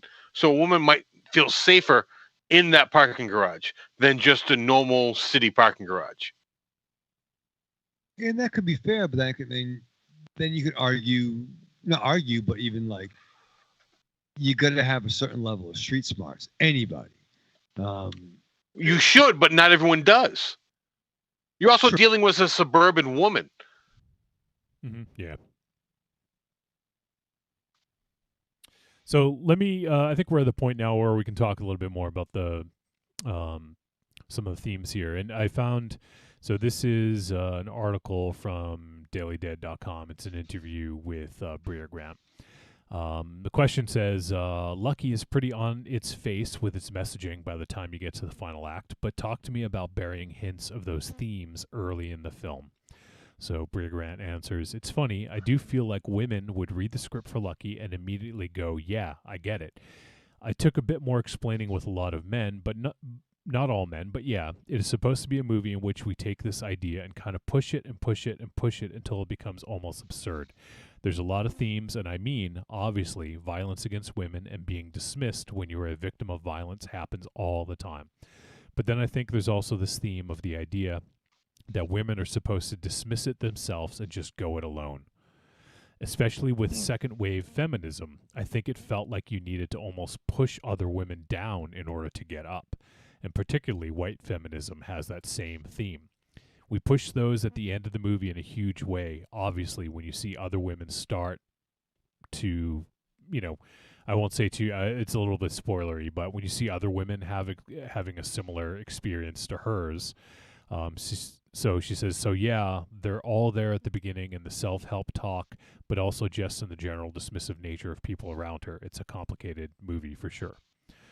So, just to kind of talk about how, it's almost like, and in the interaction with some of the other women, it is kind of like dismissive as well. And that kind of threw me for a loop because I thought that it was, like almost counterproductive because I thought that they were going to be showing the relationship between men and women. But in this case, yeah, sometimes, I mean, there is definitely, I'm forgetting the term now, but internalized misogyny. That's what I'm looking for with some women who are, it's so prevalent in society that they internalize it and are okay with misogyny, So in that sense, and in this, and what she's talking about is the second wave feminism of, in order to sort of like,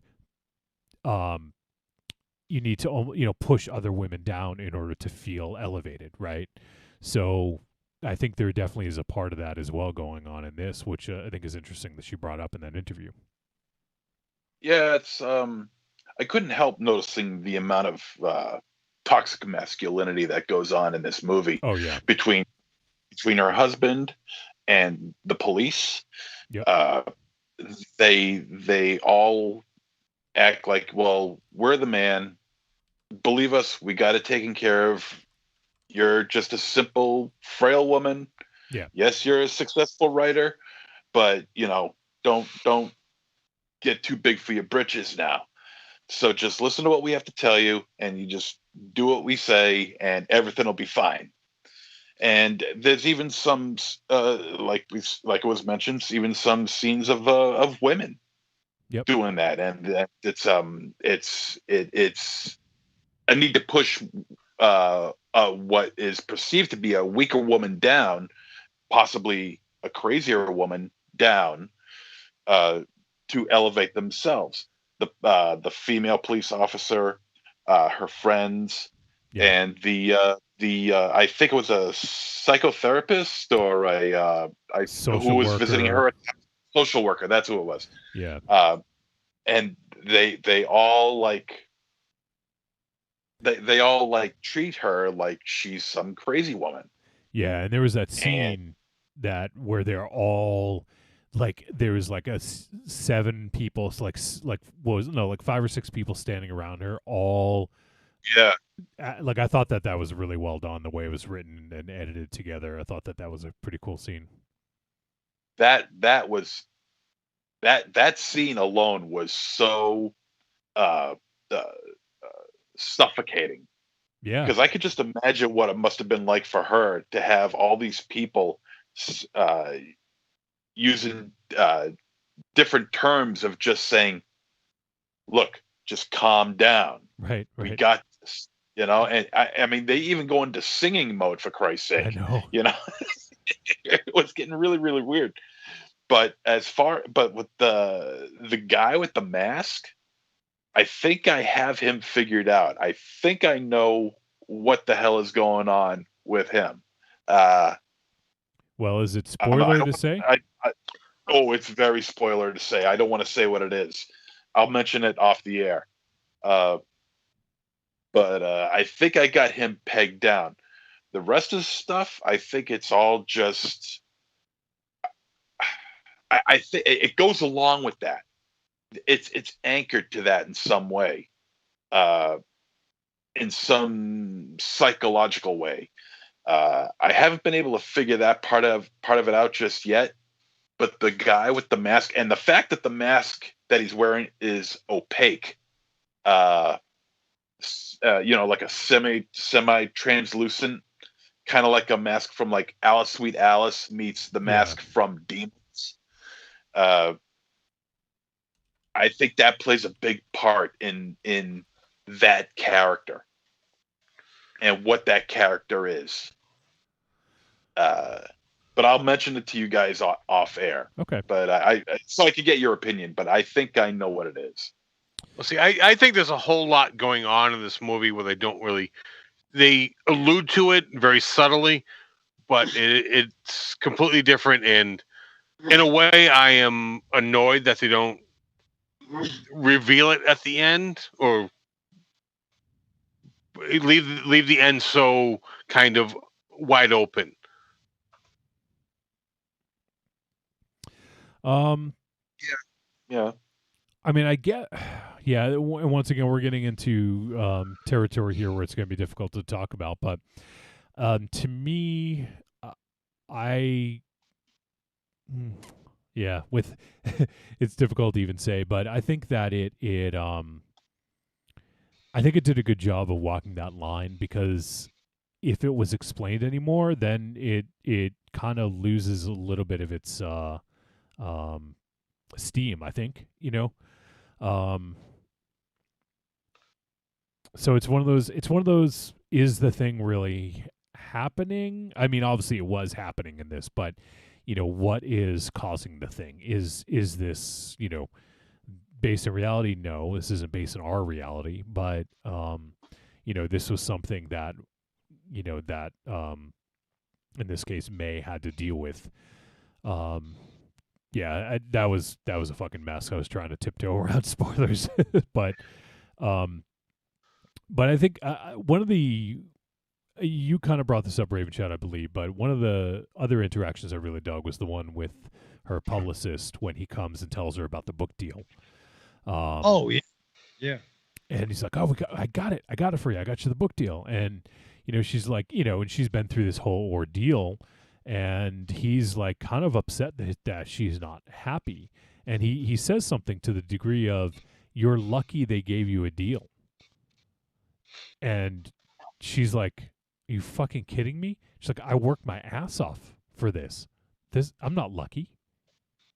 Right. She's like, "I wrote the book. I rewrote it. I did it again." I mean, we joked about it on something else recently, but it was like that fucking how Private Potts moment of, "Come on, Howard, we want you on the team." He's like, "Fuck you, Kenny." You know what I mean? Yeah. Like, "Hey, we want you back." He's like, "Fuck you. I didn't fucking get lucky. I wrote this fucking book." By the way, throw in some of those like modern day Me Too comments, throwing that. He didn't say Me Too, but he was definitely implying. Yeah. Implying, once again, it shouldn't be a fucking movement. It should be fucking don't be a fucking cunt. Assholes. fucking don't be a dick. And she kind of like, oh, but when you weren't returning my calls, so I came here. Like, no, you wanted money, dude. And apparently that was a lot of this, since Bria Grant wrote this in that interview I quoted. Apparently a lot of the things in this were things that actually happened. I guess she actually had a stalker in real life, and someone did break into her house, and so some of this stuff is based on reality. And she also was told, like, someone, she got an opportunity to direct a TV show that she was on. What was I'm trying to think of what the show she was on. I don't remember what the name of the show is, but yeah, she was on a show, Eastsiders, that's what it was, and she was able to direct an episode. And I guess somebody, here's the quote. Someone says, "Wow, you're so lucky that you broke into television."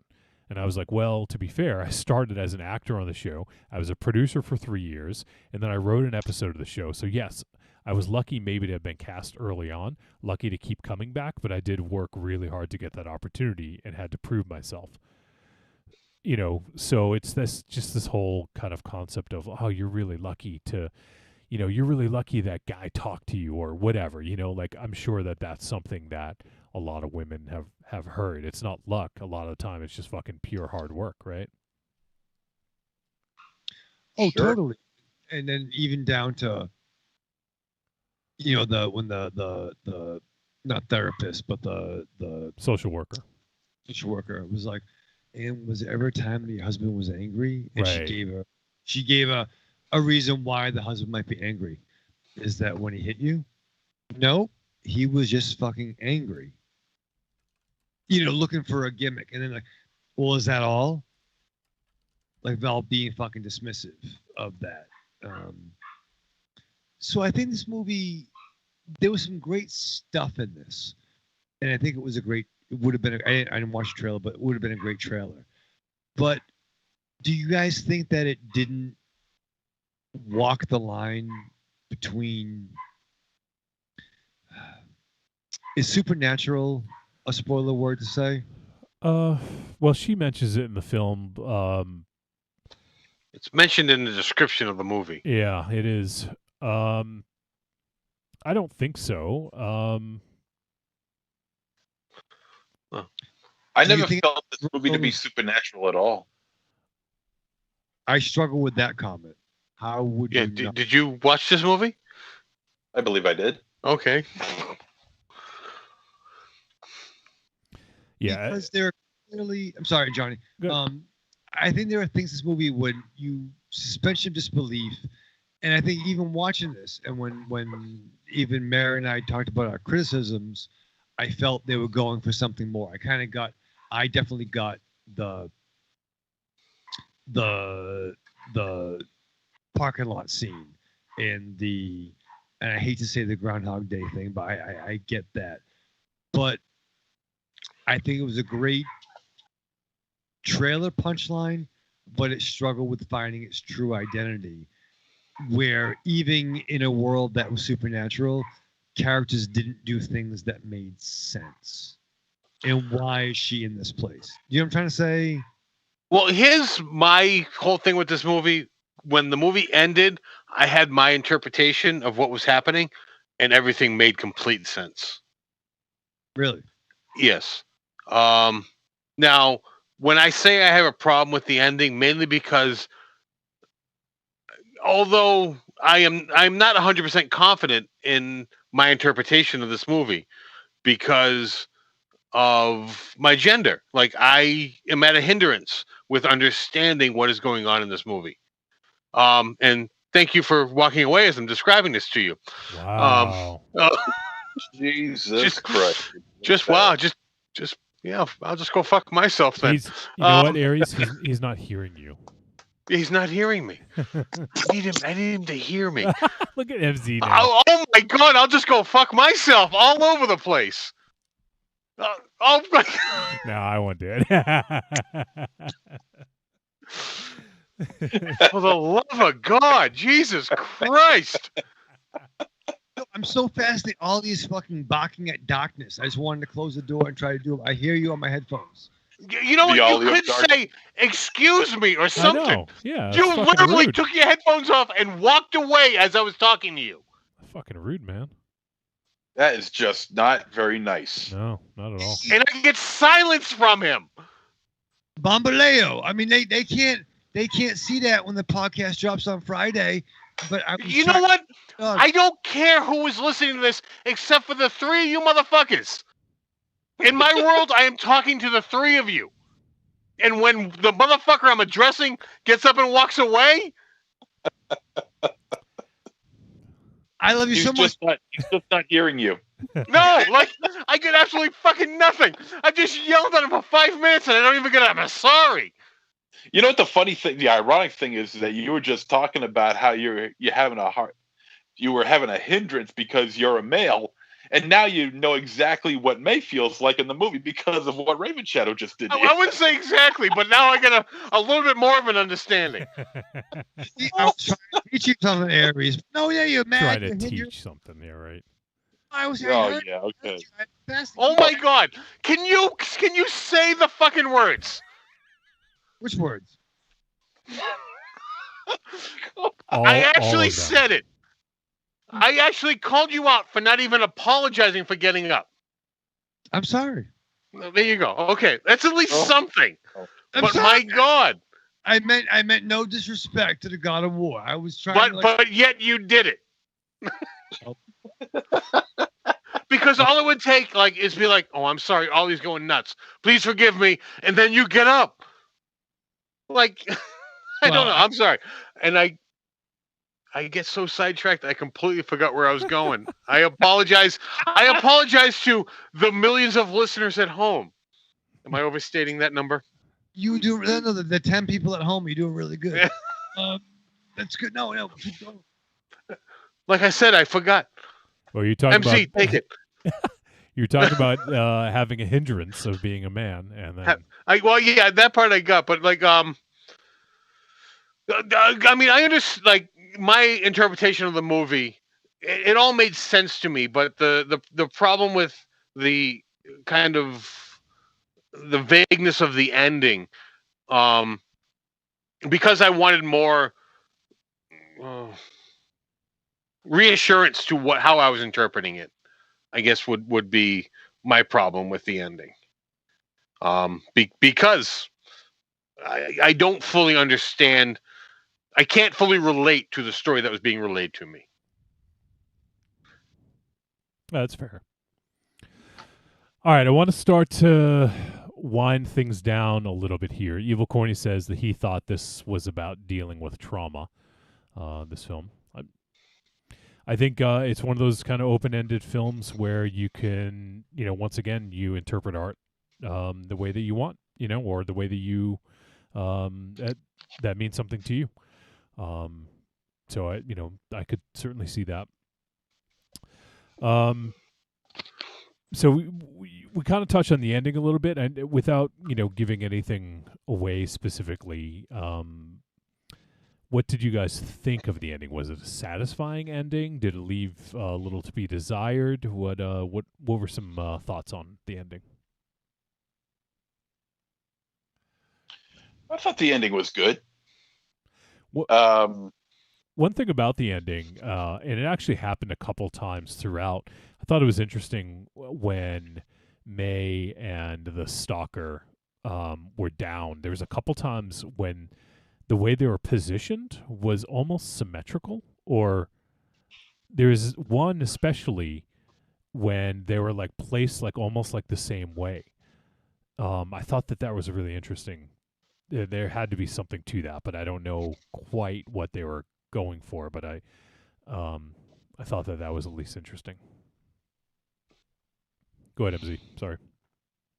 I thought the ending was. I think it's a good ending. I think it, like Aries mentioned earlier, that I think it leaves a little open. I think that just leaves it for your interpretation. The rest, I think, is pretty solid. The rest of the movie, I mean, I think is pretty solid, but I think the movie, the ending is open for interpretation. You know, kind of like choose your own adventure book, you know. Only the ending is where it all gels, you know, and where, you know, it's like it could go in a couple of different areas, I think. But I was satisfied with it. I know this. It sounds very cryptic. And No, that's fine. Maybe a lot of babbling. Uh,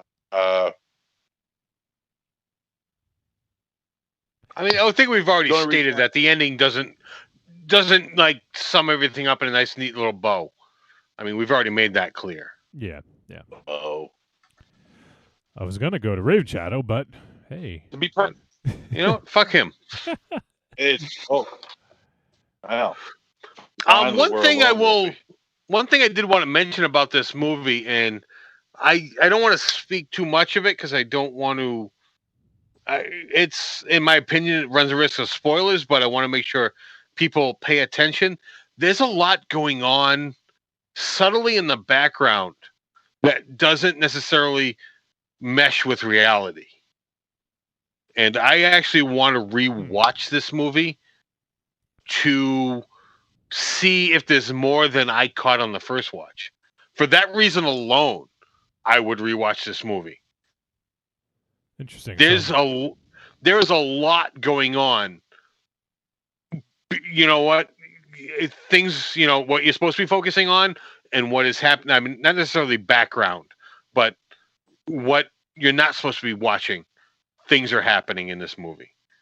And I'm seeing MZ look very confused. He didn't pick up on any of it. There is a lot going on, and I would hazard to say a lot more than even I picked up on.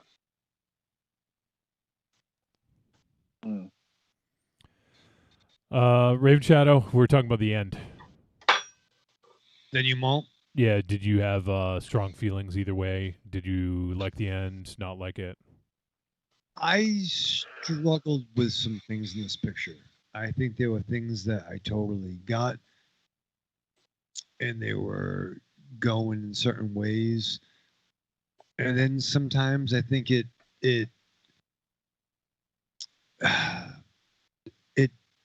took me out of it. And I get what they were doing, but I think it didn't have enough of a 1-2 punch, if that makes sense. I still, if there was a more supernatural presence,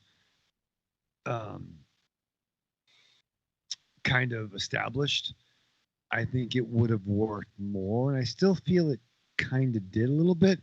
I think it sprinkled some red herrings. The family dynamic between Ted and May was interesting. I think that obviously, if you're having a problem with your husband, maybe trying to get support from his family might not be the best way to go.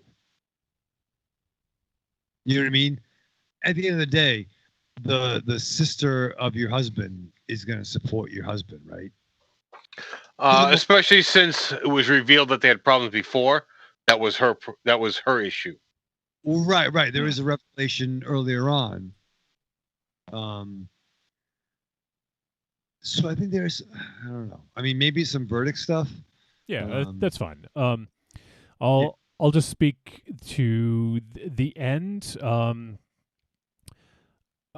It was an interesting end. I mean, I get what they were going for. At least I think I do. With what they did with the ending. But yeah, I mean, there's no clear like this is where it's gonna go. This is how it's gonna end.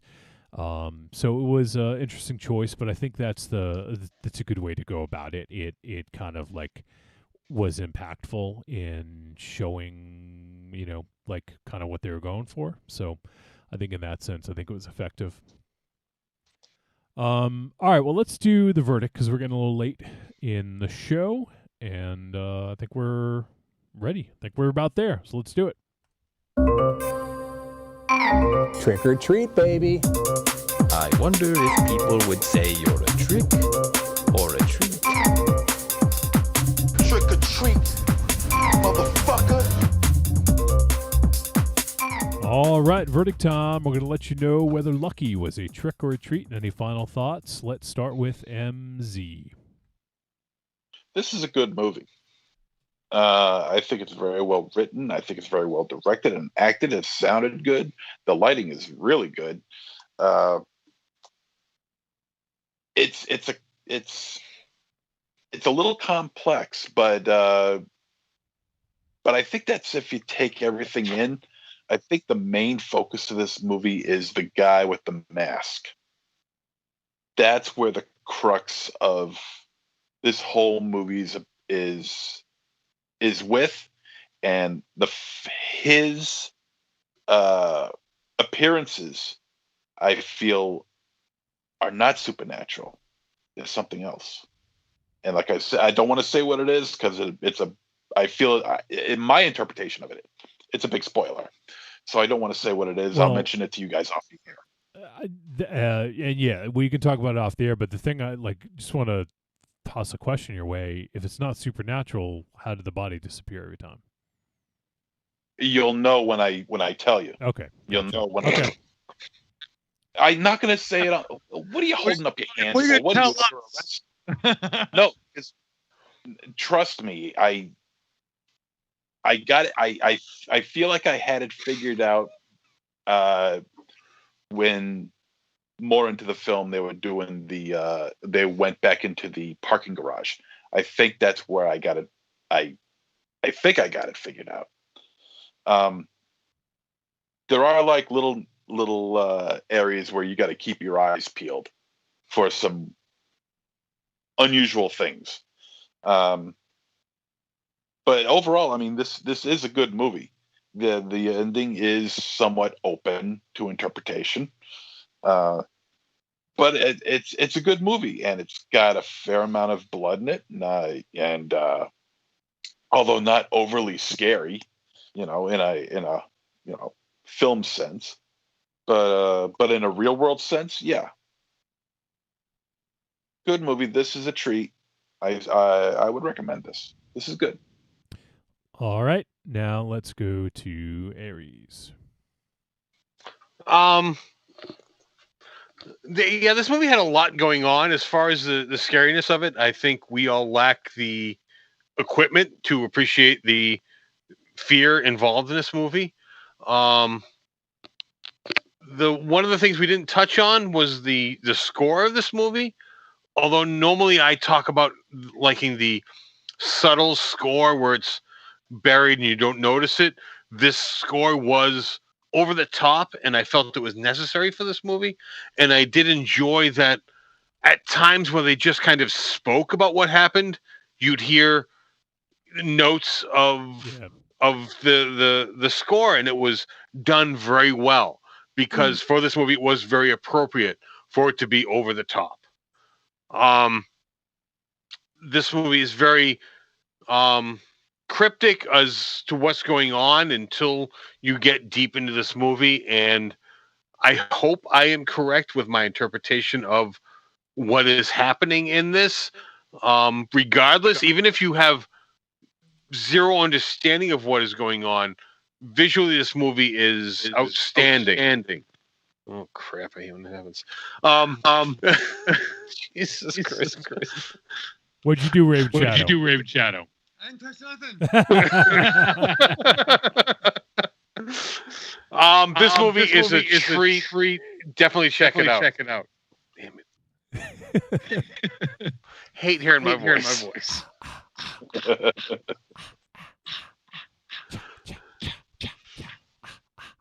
I'm done. Go ahead and move on. All right, I think it stopped.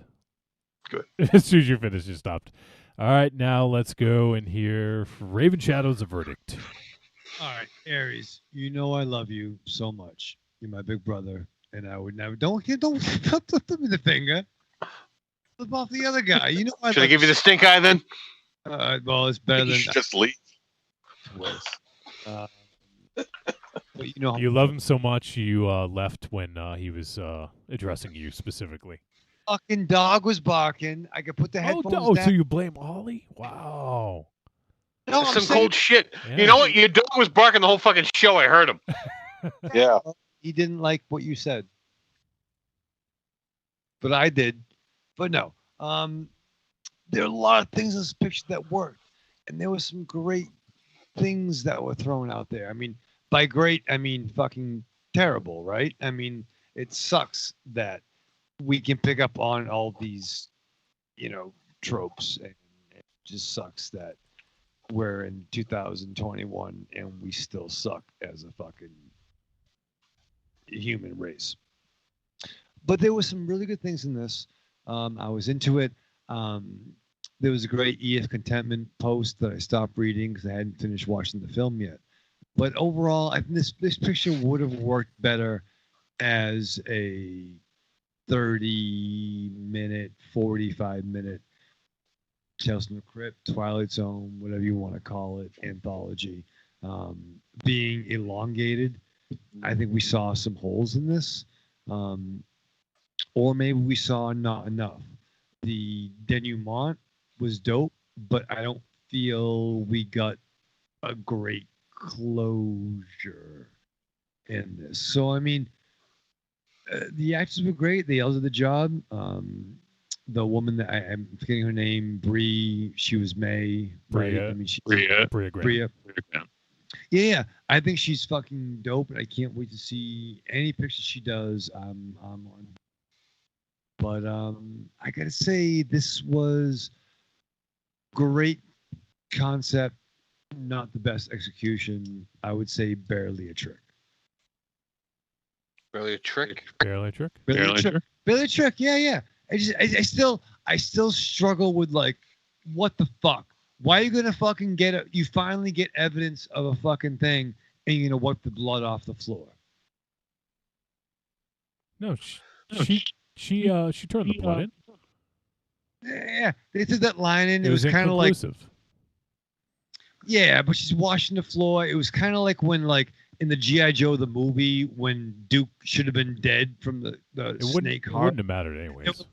And they were like, Duke's in a coma. He's okay. No, motherfucker, Duke was supposed to... Yeah. Duke was supposed to die like Prime, but everyone hated when Prime died. So, like, he's okay. You don't get stabbed in the heart by a snake and go into a coma. That's not how. That was like the 6th time she called the police, and they did absolutely nothing. Yeah. Well, like Cube said, fuck the police. But no, you know what I mean? I don't know. No, we don't, obviously, because we're questioning it. But okay, No, so trick. If you get blood on you, don't clean the blood off, and you want to do that. Now, there was some red herrings there. I don't know, but there was some great stuff, and there was some thoughtful stuff in here. But I don't know, man. Maybe I was just too angry at. I got my own fucking problems. Jesus. Every show he says that. I got problems. Everyone's got problems right, Shadow. Everybody. Yeah. Yeah, not special, dude. Do you want everyone else's problems? Would that make it easier if you had everyone's problems so you could complain? No, I'm gonna hold on my problems. I got 4 of them, and I'm just gonna hold on that. Okay. I don't want. You know what? Good choice. Yeah. Yeah. The inn is full. All right. So for me, I dug this movie. I think that it did overstay its welcome a little bit. It started to drag a bit for me in the second act.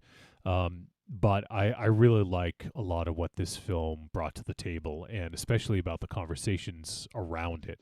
I think that is what's important, and that even if a handful of guys see this and are like, holy shit, I do that. Like, I don't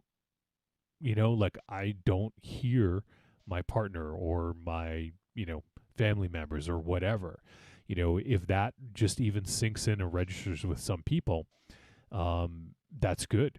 And I think that just using the old, oh, well, she's just crazy. Like, like expressing emotion isn't craziness. It's, the way toxic masculinity works is guys are not supposed to feel emotion, right? Or we're supposed to mask it when we do.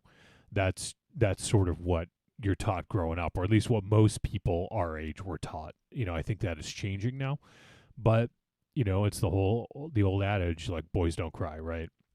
You're supposed to not display emotion. You're supposed to be stoic. You're supposed to be strong, and suck it up, and that creates this, it creates this environment in which you eschew other people's emotions. And you maybe don't listen to their emotions because you don't know how to process your own. How are you going to process somebody else's, right? So I think that is a big thing, and that's kind of the key takeaway from this movie for me, is just fucking, like, hear people, listen to them, don't try to solve all the problems, and just hear them. Sometimes people just want to be heard, right? And listen to their emotions and allow them to exist and not stifle, right? So I think that's hugely important. And I think even if a few people see this movie realize that afterwards, I think that's a huge victory for this film. And on top of that, it's also a pretty damn good horror movie. Like, there's some good gory scenes, there's some good scares, there's some good stuff in this. So I think for me, it's definitely a treat. Like I said, I think maybe it overstayed its welcome in certain parts, but for the most part, this is a really well-made, well-written, well-acted film, and I think that a lot of people will dig this. And it's on Shudder, so if you got a Shudder subscription or even the trial, just give it a watch. You definitely could do a lot worse, and it's a smart film. So that is Lucky. So we do have some folks who sent in voice messages about Lucky, so the conversation will not end here. We'll probably have some more thoughts about it as we continue on. But I do want to talk about what we're doing next week. And next week, we're going to be we're actually going to deviate a little bit from our normal format. And next week, we're going to be doing a documentary. And that documentary is... I'm just looking for the release date because I think it comes out tomorrow. But this is another film that can be seen on the Arrow streaming service. And the name of that film is Clapboard Jungle: Surviving the Independent Film Business.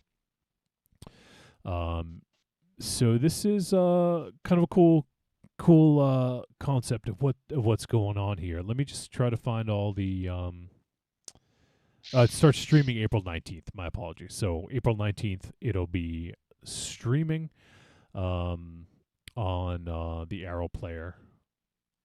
So just see. Yeah, so Clapboard Jungle streams on Arrow in the US and the UK. While only the extras for the feature will be available in Canada. So unfortunately, the extras will only be available for Canadian viewers.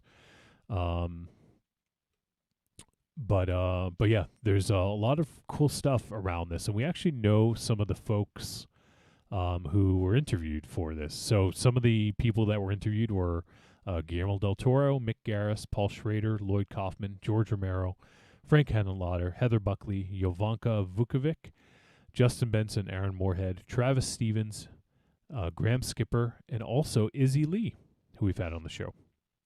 Shit. Hey. So that's pretty cool. Izzy is a friend of the show, and she has directed some pretty awesome shorts, some pretty outrageous shorts. But yeah, there's some other. I mean, it's a pretty crazy who's who of independent and also Hollywood filmmakers. So looking forward to checking this out, and I think it'll bring about some interesting discussion about independent filmmaking in general. So we may try to I have an invite out to a guest. We'll see if that guest is able to accept. So we may have a guest with us next week. We may not. All depends on scheduling. But yeah, so Clapboard Jungle, it is available to stream starting April 19th on the Arrow streaming service. I believe it's arrowplayer.com or arrow hyphen player, something along those lines. So just do Arrow streaming, search for it, and there's a trial. And we're also doing a contest. We're running a contest with this. And what you need to do to enter the contest is just, if you already subscribe to Arrow streaming service, just take a picture of you watching the service, or you signing up, or signing in, or whatever. Like I don't want to see your sign in info, but just some picture of you watching the Arrow streaming service where it's clear that you're watching it. And whether you have a subscription or not, you can sign up for the trial. That will also work. And so we're kind of working in concert with some people who do publicity for Arrow, and we're going to be giving out some physical media. So we'll pick one winner. In one of those, one of the pieces of physical media, I'm not sure if it's going to be a DVD or a Blu-ray or some combination thereof, but one of the ones that's up for this prize is Why Don't You Just Die, one of our favorite films from last year. If not, or was it our favorite? Was it? There you go, MZ. Was it our number? Was it our number one? No. Overall, I think it was. Yeah. Yeah, I think it was. So, I'm actually gonna double check that because I'm curious if that was our number one. Say, Johnny. Yeah. I got Arrow. Can I join? Can Nope. I enter? Nope. Fuck. Nope. Sorry. Hosts of the show cannot enter. Sorry, Raven Channel. And yes, you wouldn't know how to anyway. Yeah, true. Why Don't You Just Die was our number one film for the master list year end of 2020. So you will be getting our number one film from 2020. So that's pretty fucking cool of Arrow to do that. So everyone go check out Clapboard Jungle. Show us a picture of you watching Clapboard Jungle, or just something on the Arrow streaming service. Just make sure that the Clapboard Jungle is only streaming on Arrow, so that one would be an easy one. Take a picture of the logo of that or something on your screen, or of you logged into the Arrow streaming service so we can tell that it's there. And send it to podcast@trickortreatradio.com. And everyone who enters, who gets entered in, and we'll do a random drawing, and we will select one winner to win some physical media from Arrow. So, pretty excited about that. And we appreciate Arrow and their publicity for that cool offer. So, all right, we got some voice messages, so we should get to those. First off, I think we're going to hear from our boy, Arkham Josh. Hey, Trick or Treat Radio guys, it's Arkham Josh here. Just calling in with my thoughts on the last couple weeks' films, a couple little odds and ends. I don't know, so I'm just gonna kind of jump right into it. Number one, this week's film, Lucky. Actually, this one had kind of slipped under my radar, and so when you guys chose it, I looked it up, looked pretty interesting. Started it out at first, kind of wasn't really jiving with it. Didn't really work for me, but then I kind of clued in after about, 20 to 30 minutes, kind of that okay, this whole thing is just one giant metaphor, and you just kind of have to roll with it, which I feel later on that became very obvious, I guess, especially once the kind of action left the house and went to other locations. That's when it kind of became more of an in-your-face metaphorical message. But so I kind of, once I picked up on that after the first couple incidences, I was kind of totally on board. I mean, it gets so obvious and in your face that we can just say it, that clearly this entire thing, it is a giant metaphor for kind of the inherent day-to-day potential violence that all women can encounter just anywhere in the world at any given time. And I thought that it was a very well done film. I thought the cast was good, the writing was good, has kind of a quirky, stylistic look to it at times. And I think some people will get turned off where it gets to the point where it starts getting more ridiculous. But I kind of really like that because in a way, that's going to push the message right in the face of the people who didn't necessarily kind of catch on earlier on or aren't necessarily looking for a message. So, I don't know. I'm going to say Lucky is a treat and a recommend. Definitely worth looking at, and definitely an interesting movie. So then last week for Sun, I felt bad. I watched the film early. I even kind of took a couple of notes, and then I just completely blanked on sending in a voicemail on Thursday. I don't know, just been kind of busy with some things, but all right. You guys had a lot of great points about Sun, and I was right on board. I had a handful of issues with the film, and also like there was a certain kind of like a character reveal that I thought was obvious from the second time that character like appeared. And I don't know, I thought that this film had a lot of issues. It had a lot of good things too. I actually did like the effects. I kind of liked the overall mood of the film. And I thought the actors were okay. I just think they didn't have enough to work with in certain ways. So since I kind of was just kind of sitting there waiting for it to turn out, you know, how it was going to turn out. I don't know, I can't say it's too good. I can't really trick it, though, so it's going to be a tepid treat. And, I don't know, Sun is going to be kind of a film where if you already have Shudder and it pops up on Shudder, go ahead and watch it. It's not a complete waste of time, but not really something to seek out. Yeah, I don't know. I kind of agree with a lot of what you guys had said. But I just don't think it was as bad as a couple of you guys did. So, yeah, that's that. A couple other odds and ends. One, when I listened back to you guys' discussion of the stylist, Aries, you had an issue with the Foley. Now, I didn't notice any issue with the Foley, but I'm not saying there wasn't one. What I am going to suggest is that in instances where something like that happens, might be worth going back and hopping into the film again a second time, because sound issues like that can be indicative of a Wi-Fi lag and buffering, where you know, when you're streaming something and you get a lag and it has to buffer, sometimes the audio will get thrown slightly out of sync here and there. And sometimes it's not even enough for you to notice on dialogue, but it could be apparent on some other things.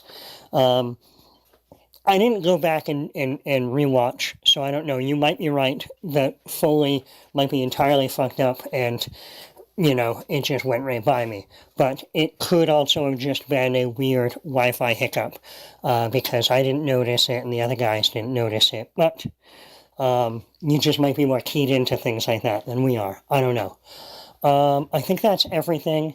Congratulations on finally getting onto Pandora, but I do have an interesting question about that. Since every artist that's on Pandora, as kind of came up with you know, Raven Shadow's Megadeth comment that he listens to Megadeth radio, because that's how they kind of categorize everything by channels. Does that mean if I go onto Pandora, there is a Trick or Treat radio channel? I don't know. Worth looking into. All right. I hope you guys are all having a good one, and I don't know, I'll talk to you guys real soon, okay? Bye. Awesome, Josh. Thanks, buddy. That's interesting. Is there a Trick or Treat radio, Raven Shadow? I fucking love Josh so much. She's so much insight, so much content, and so many good questions. I don't know. You're the producer, Wolfie. I just say Bombaleo. I don't actually use Well, that Pandora. about sums it all up. Yeah, it does. Yeah. Yeah. Yeah. Yeah. Dick joke. And suddenly he's Travolta. Yeah. Yeah. Yeah. Yeah. Whoa. The talent. You're the producer. The talent. In Huh? my head. On-air talent. Yeah. Oh man! All right, Josh. Well, thanks for giving us your thoughts on those films. I think we heard Son, the Stylist, Lucky. So yeah, we appreciate it. Always good to hear from you, my friend. All right, Love Josh. How much? Show us. This much. That's it? Yeah, that's it. I get like a condor. Look at my wingspan. Look at that. Look how long that is. Is that your How many is that your long bum? I wish. Oh shit! I miss Blinks. Oh man, I was looking at some photos of Rock and Shock the other day, and I love that Jarrett would just show up and drink fucking like vodka and whiskey. For Oh my like god! 11 He would. You should say. You should, instead of saying show up first, you should say drink and then show up. Yeah, and he was doing that at like DCU prices, so they were like $11 class. Good for him. I miss that dude. All right, now let's check in down under and talk to Tim from Melbourne. Tim Chuma. Unbelievable. Tim from Melbourne here again. Just a short one because I've got a new job starting tomorrow. I've got 2 comics that I read this week. Star Wars Bounty Hunters 11. My man Bosk gets a go in that because they've got a new storyline. They're going to get Han Solo for the part in Empire Strikes Back after fighting each other. And also Spider-Man Spider's Shadows. So they're doing the comic books for the If series of the Marvel Universe. So this one's what happens if Spider-Man keeps the symbiote suit and doesn't throw it away and goes over to Eddie Brock. It's pretty good. And I've got another one called MPLS Sound, which I haven't started yet, but a band called Star Child in Minneapolis that was inspired by Prince. And also a movie called Scheme is about a band promoter up in Manchester. Yeah, I'll have to see that, how I go with that. I've got this job has got odd hours. I'd have to see what the schedules are. All right, thanks for that. I'll talk to you later. Bye. All right, Tim. Thanks, man. Yeah, I actually saw the cover of Star Wars Bounty Hunter with Bosk on the front. It's pretty awesome. You a big fan of Bosk, Raven Shadow? I am a big Boss Mark. Like a Bosk, but no, I mean, give him a push. Big Bosk man? The big boss man. That's a fucking thing. Like, he's probably my second, although I kind of was a Mark. I love my Dengar action figure. He loved Dengar. In a weird way. In IG-88. But no, put Bosk in one of the fucking Disney programs. You know what I mean? Like, have him do something. How do you know he's not going to show up in this clone one? Well, I didn't write it, Aries. I mean, Feige. Yeah, but you're just assuming. I don't think I'm assuming. I'm just saying I'm projecting. You're assuming he's not going to be in it. No, I'm wanting like a wish list, like it was a service merchandise catalog in 1985. I just want maybe put that boss, because once again, there were so many characters in a galaxy far, far away that didn't do shit. Didn't do shit. Yes, and that's exactly what they're doing. They're giving us more into this extended universe. They're giving us this. They're building a story around these clones. You don't know who's going to pop up in these stories. You got an IG-88 robot in The Mandalorian. Who would have thought that? It's true, but I think... Now, granted, he was, IG-11, but yeah, it was fucking IG-88. Right. I think you're still mad at me that took my headphones off. That you are yelling at me when you. And I think you're projecting right now. And I think He you're has better. every right to Do be. you think? Do you think? He has every right to be mad at you, to be fair. No, I love you. No one loves Aries more than I do. Not even his That's wife? Or I son? know her. I know them both. So come over here and prove it. I could use a little HJ here. There you go. All right, I'll give you Oh, a crap. fucking- Well, is my mic on? Crap. An NK, Ravenchild, give him an NKHJ. KSJ. I'll be like the Black Racer. The Black Knight. The Black Knight. No. The Kirby character. Yeah. You know I love you like in a very bro way. But no, I think what we're both trying to say is that I think if there was a boss show, maybe we could watch virtually and together. Or you could come over. All right. Next voice message. Yeah, exactly. All right, next one. I think it is going to be another review of Lucky. Let's hear from Raven Shadow's boy Double D. Snoop. What's up, Trick or Treat peeps? It's your boy Double D, just chiming in to say what's up and to give my 2 cents for the movie of the week. Now, I know Double D has been giving a lot of tricks to, I think, the past 4 or 5 movies, but I think the last movie I liked was Wally's Wonderland, if I'm not mistaken. The other ones weren't awful, but it just weren't for me. But this week, I did enjoy this movie, actually. So I think the movie Lucky falls into that category again. Satirical, thriller, horror type of movies. It really had me guessing throughout a good portion of the movie. I wasn't sure the direction that they were going with it. It's kind of reminiscent of like Happy Death Day meets like Groundhog Day, but there was no time loop, so it was very strange. Nonetheless, I obviously dug the actress. I think we've seen her. This is like the 3rd or 4th movie that we've seen her in for the Trick or Treat movies, and I think she did an awesome job. And I think that for those who probably didn't enjoy the movie, I don't know, maybe it went over their head, or maybe they just weren't too keen on the allegory for it. But I thoroughly enjoyed it. I think it gives good insight as to the situation that women face today, and I thought it was super creative. For me, this was definitely a treat.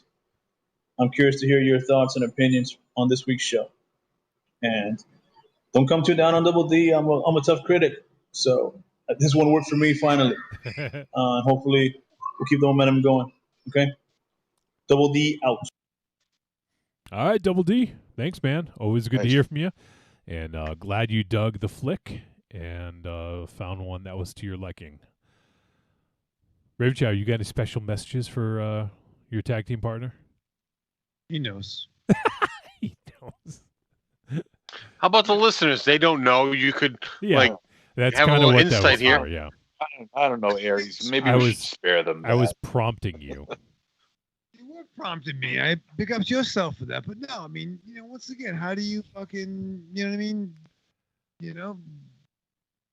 What? To get Avengers, Kobayashi Maru, Quarantine Titan. It's all in the fucking, in the click, man. That's fine.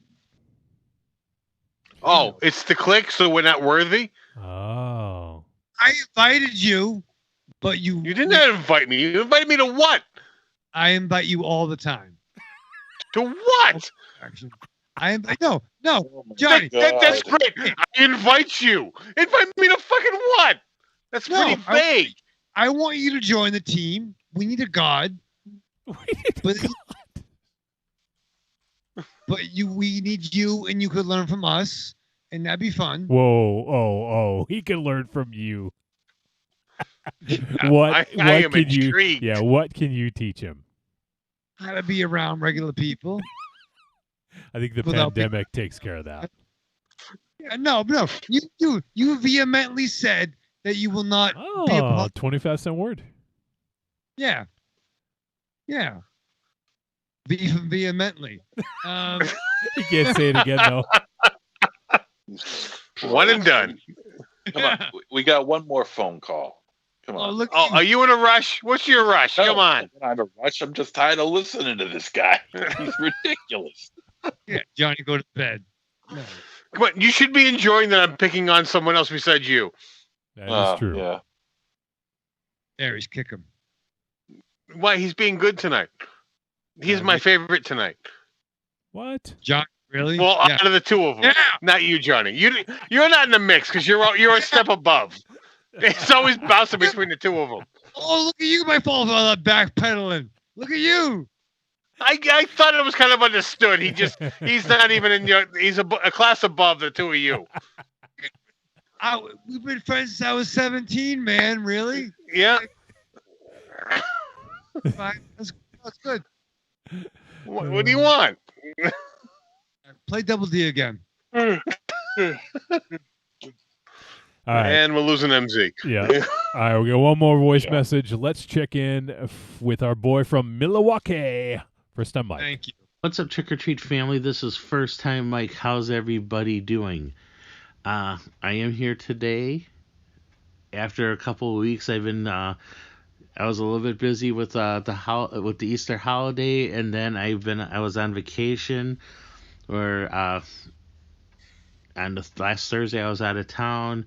The next day I got to help a friend open up a business, and the rest of it was just relaxing. Got my second vaccination, so First Time Mike is fully vaccinated now, and ready to take on more of what this never-ending pandemic year of 2020 into 21 just keep on throwing at it. But right now I'm here to talk about Lucky, a movie which, quite frankly, if you guys weren't reviewing, I probably would not have given a shot to, because I am not a huge fan of the home invasion genre, and that's what I thought looking at the initial summary of this movie.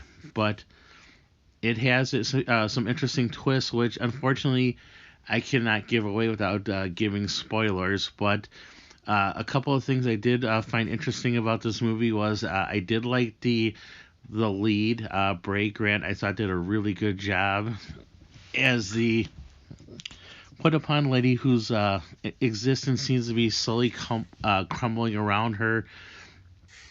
And I like the fact that this movie throws us into that right away with little phrases and discussion points that if you're not totally listening, you don't catch right away until stuff starts happening and you start hearing some of the very discordant music, which caught my ear right away, and the shattered glass or glass laying around motif, which there are implications that something happened here, and in the dialogue and other things, that there are things going on that are reflected in this strange thing that this lady is going through in Lucky. I thought the dialogue was good. I found that the way that her reality seems to be swirling around and getting out of control and folding into each other and expanding back out, I thought was really interesting, done with visual and dialogue. And I found the soundtrack really interesting. The use of silence and discordant notes to make you feel uncomfortable worked rather well. I give it a treat. It's not something I'm going to go back to for extra watches, but all in all, it was about 90 minutes and my time wasn't wasted. I was interested in with what's going on. The ending I'm not going to get into, but I'd be really curious what you guys thought about it, and I have a couple theories myself, but I don't really want to go into spoiler territory with anything. But this is Lucky. I give it a treat. This is First Time Mike, hoping all y'all are doing okay and everybody is okay going on. Have a good one. Goodbye. I hear the puppy barking, so I gotta go check on her now. Goodbye. All right, first time Mike. Thanks, man. And glad you dug the film for the most part. I do want to remind everyone we do have the spoiler chat on Discord where people could voice their opinions on this movie. Yes, very good point. I'll while we're talking now, I'm actually going to change the topic so people know that it's about Lucky. So I'll do that. But that's a great resource that we have if anyone wants to. We do have the spoiler discussion on Discord. All right, well, that is it for voice messages, I believe. Let me just do one more quick check to make sure nothing came in during the last few. And nope, that is it. MZ gets his wish to go to fucking bed. Is that what you want, MZ? Like bed. What do you like more than bed? Bed. Uncrustables. Bed. Oh, sorry, wrong idiot. You say wrong idiot? Is my mic on? Damn it. Johnny, mute him. I can't. Sucks. I have to mute all of you. All of y'all. All right, so that is going to wrap things up. We will start saying our goodbyes, starting with Monster Zero. Arrivederci, douchebags. Aries. Farewell. Raven Shadow. I'm so into the Aries leaning into the camera thing. I'm a huge mark for it. I love it. I can hear it when I listen to. I'm so until next time. Live fast, love hard, survive with your mask on. All right, that is going to do it for episode 455 of Trick or Treat Radio. We got some great voice messages, so we appreciate everyone who took the time to record and send them in. As always, if you guys want to podcast at trickortreatradio.com, we love hearing your voices. It's been a while since we've heard from some people. I'd love to get some old folks who still listening in. We haven't heard from some other countries lately. What about our boy in Kostroma, Russia, Raven Shadow? It's been a while. Oh yeah, fucking Vladimir Putin. No.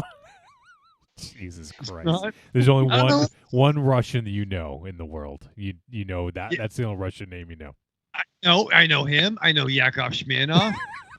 I know Colossus, Peter Rasputin. Another fucking guy.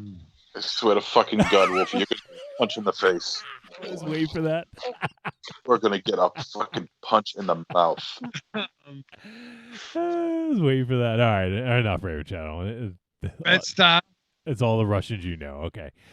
All right. So yeah, well, we'd love to hear from folks out there who maybe haven't sent in a voice message in a while. Just give us a shout. Let us know how you're doing. I know pandemic's been keeping a lot of people down. Hopefully, we're getting towards the end. Hopefully. But everyone, keep doing what you're doing, and we'll get out of this in due time. All right, so once again, next week we are running a contest. If you guys watch Clapboard Jungle on the Arrow streaming service, take a picture of you watching it. We want to see you and the screen that you're watching it on. So hopefully you have a TV, an iPad, something else other than the device you would take a photo with to watch it on.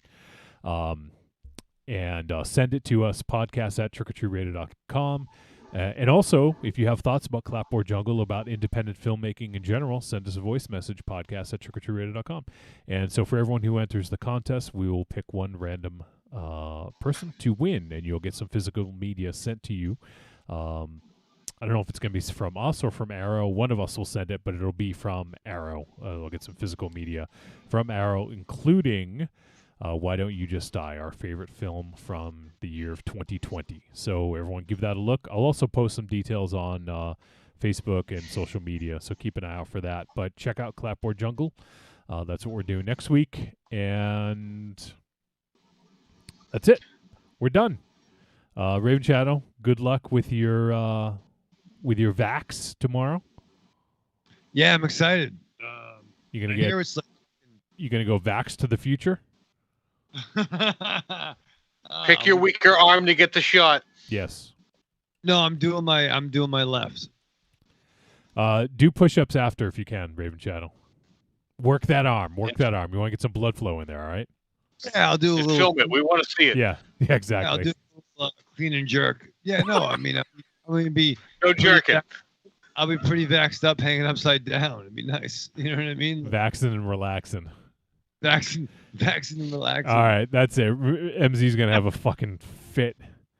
All right, that's all, everyone. We appreciate you tuning in, and we'll see you guys next week.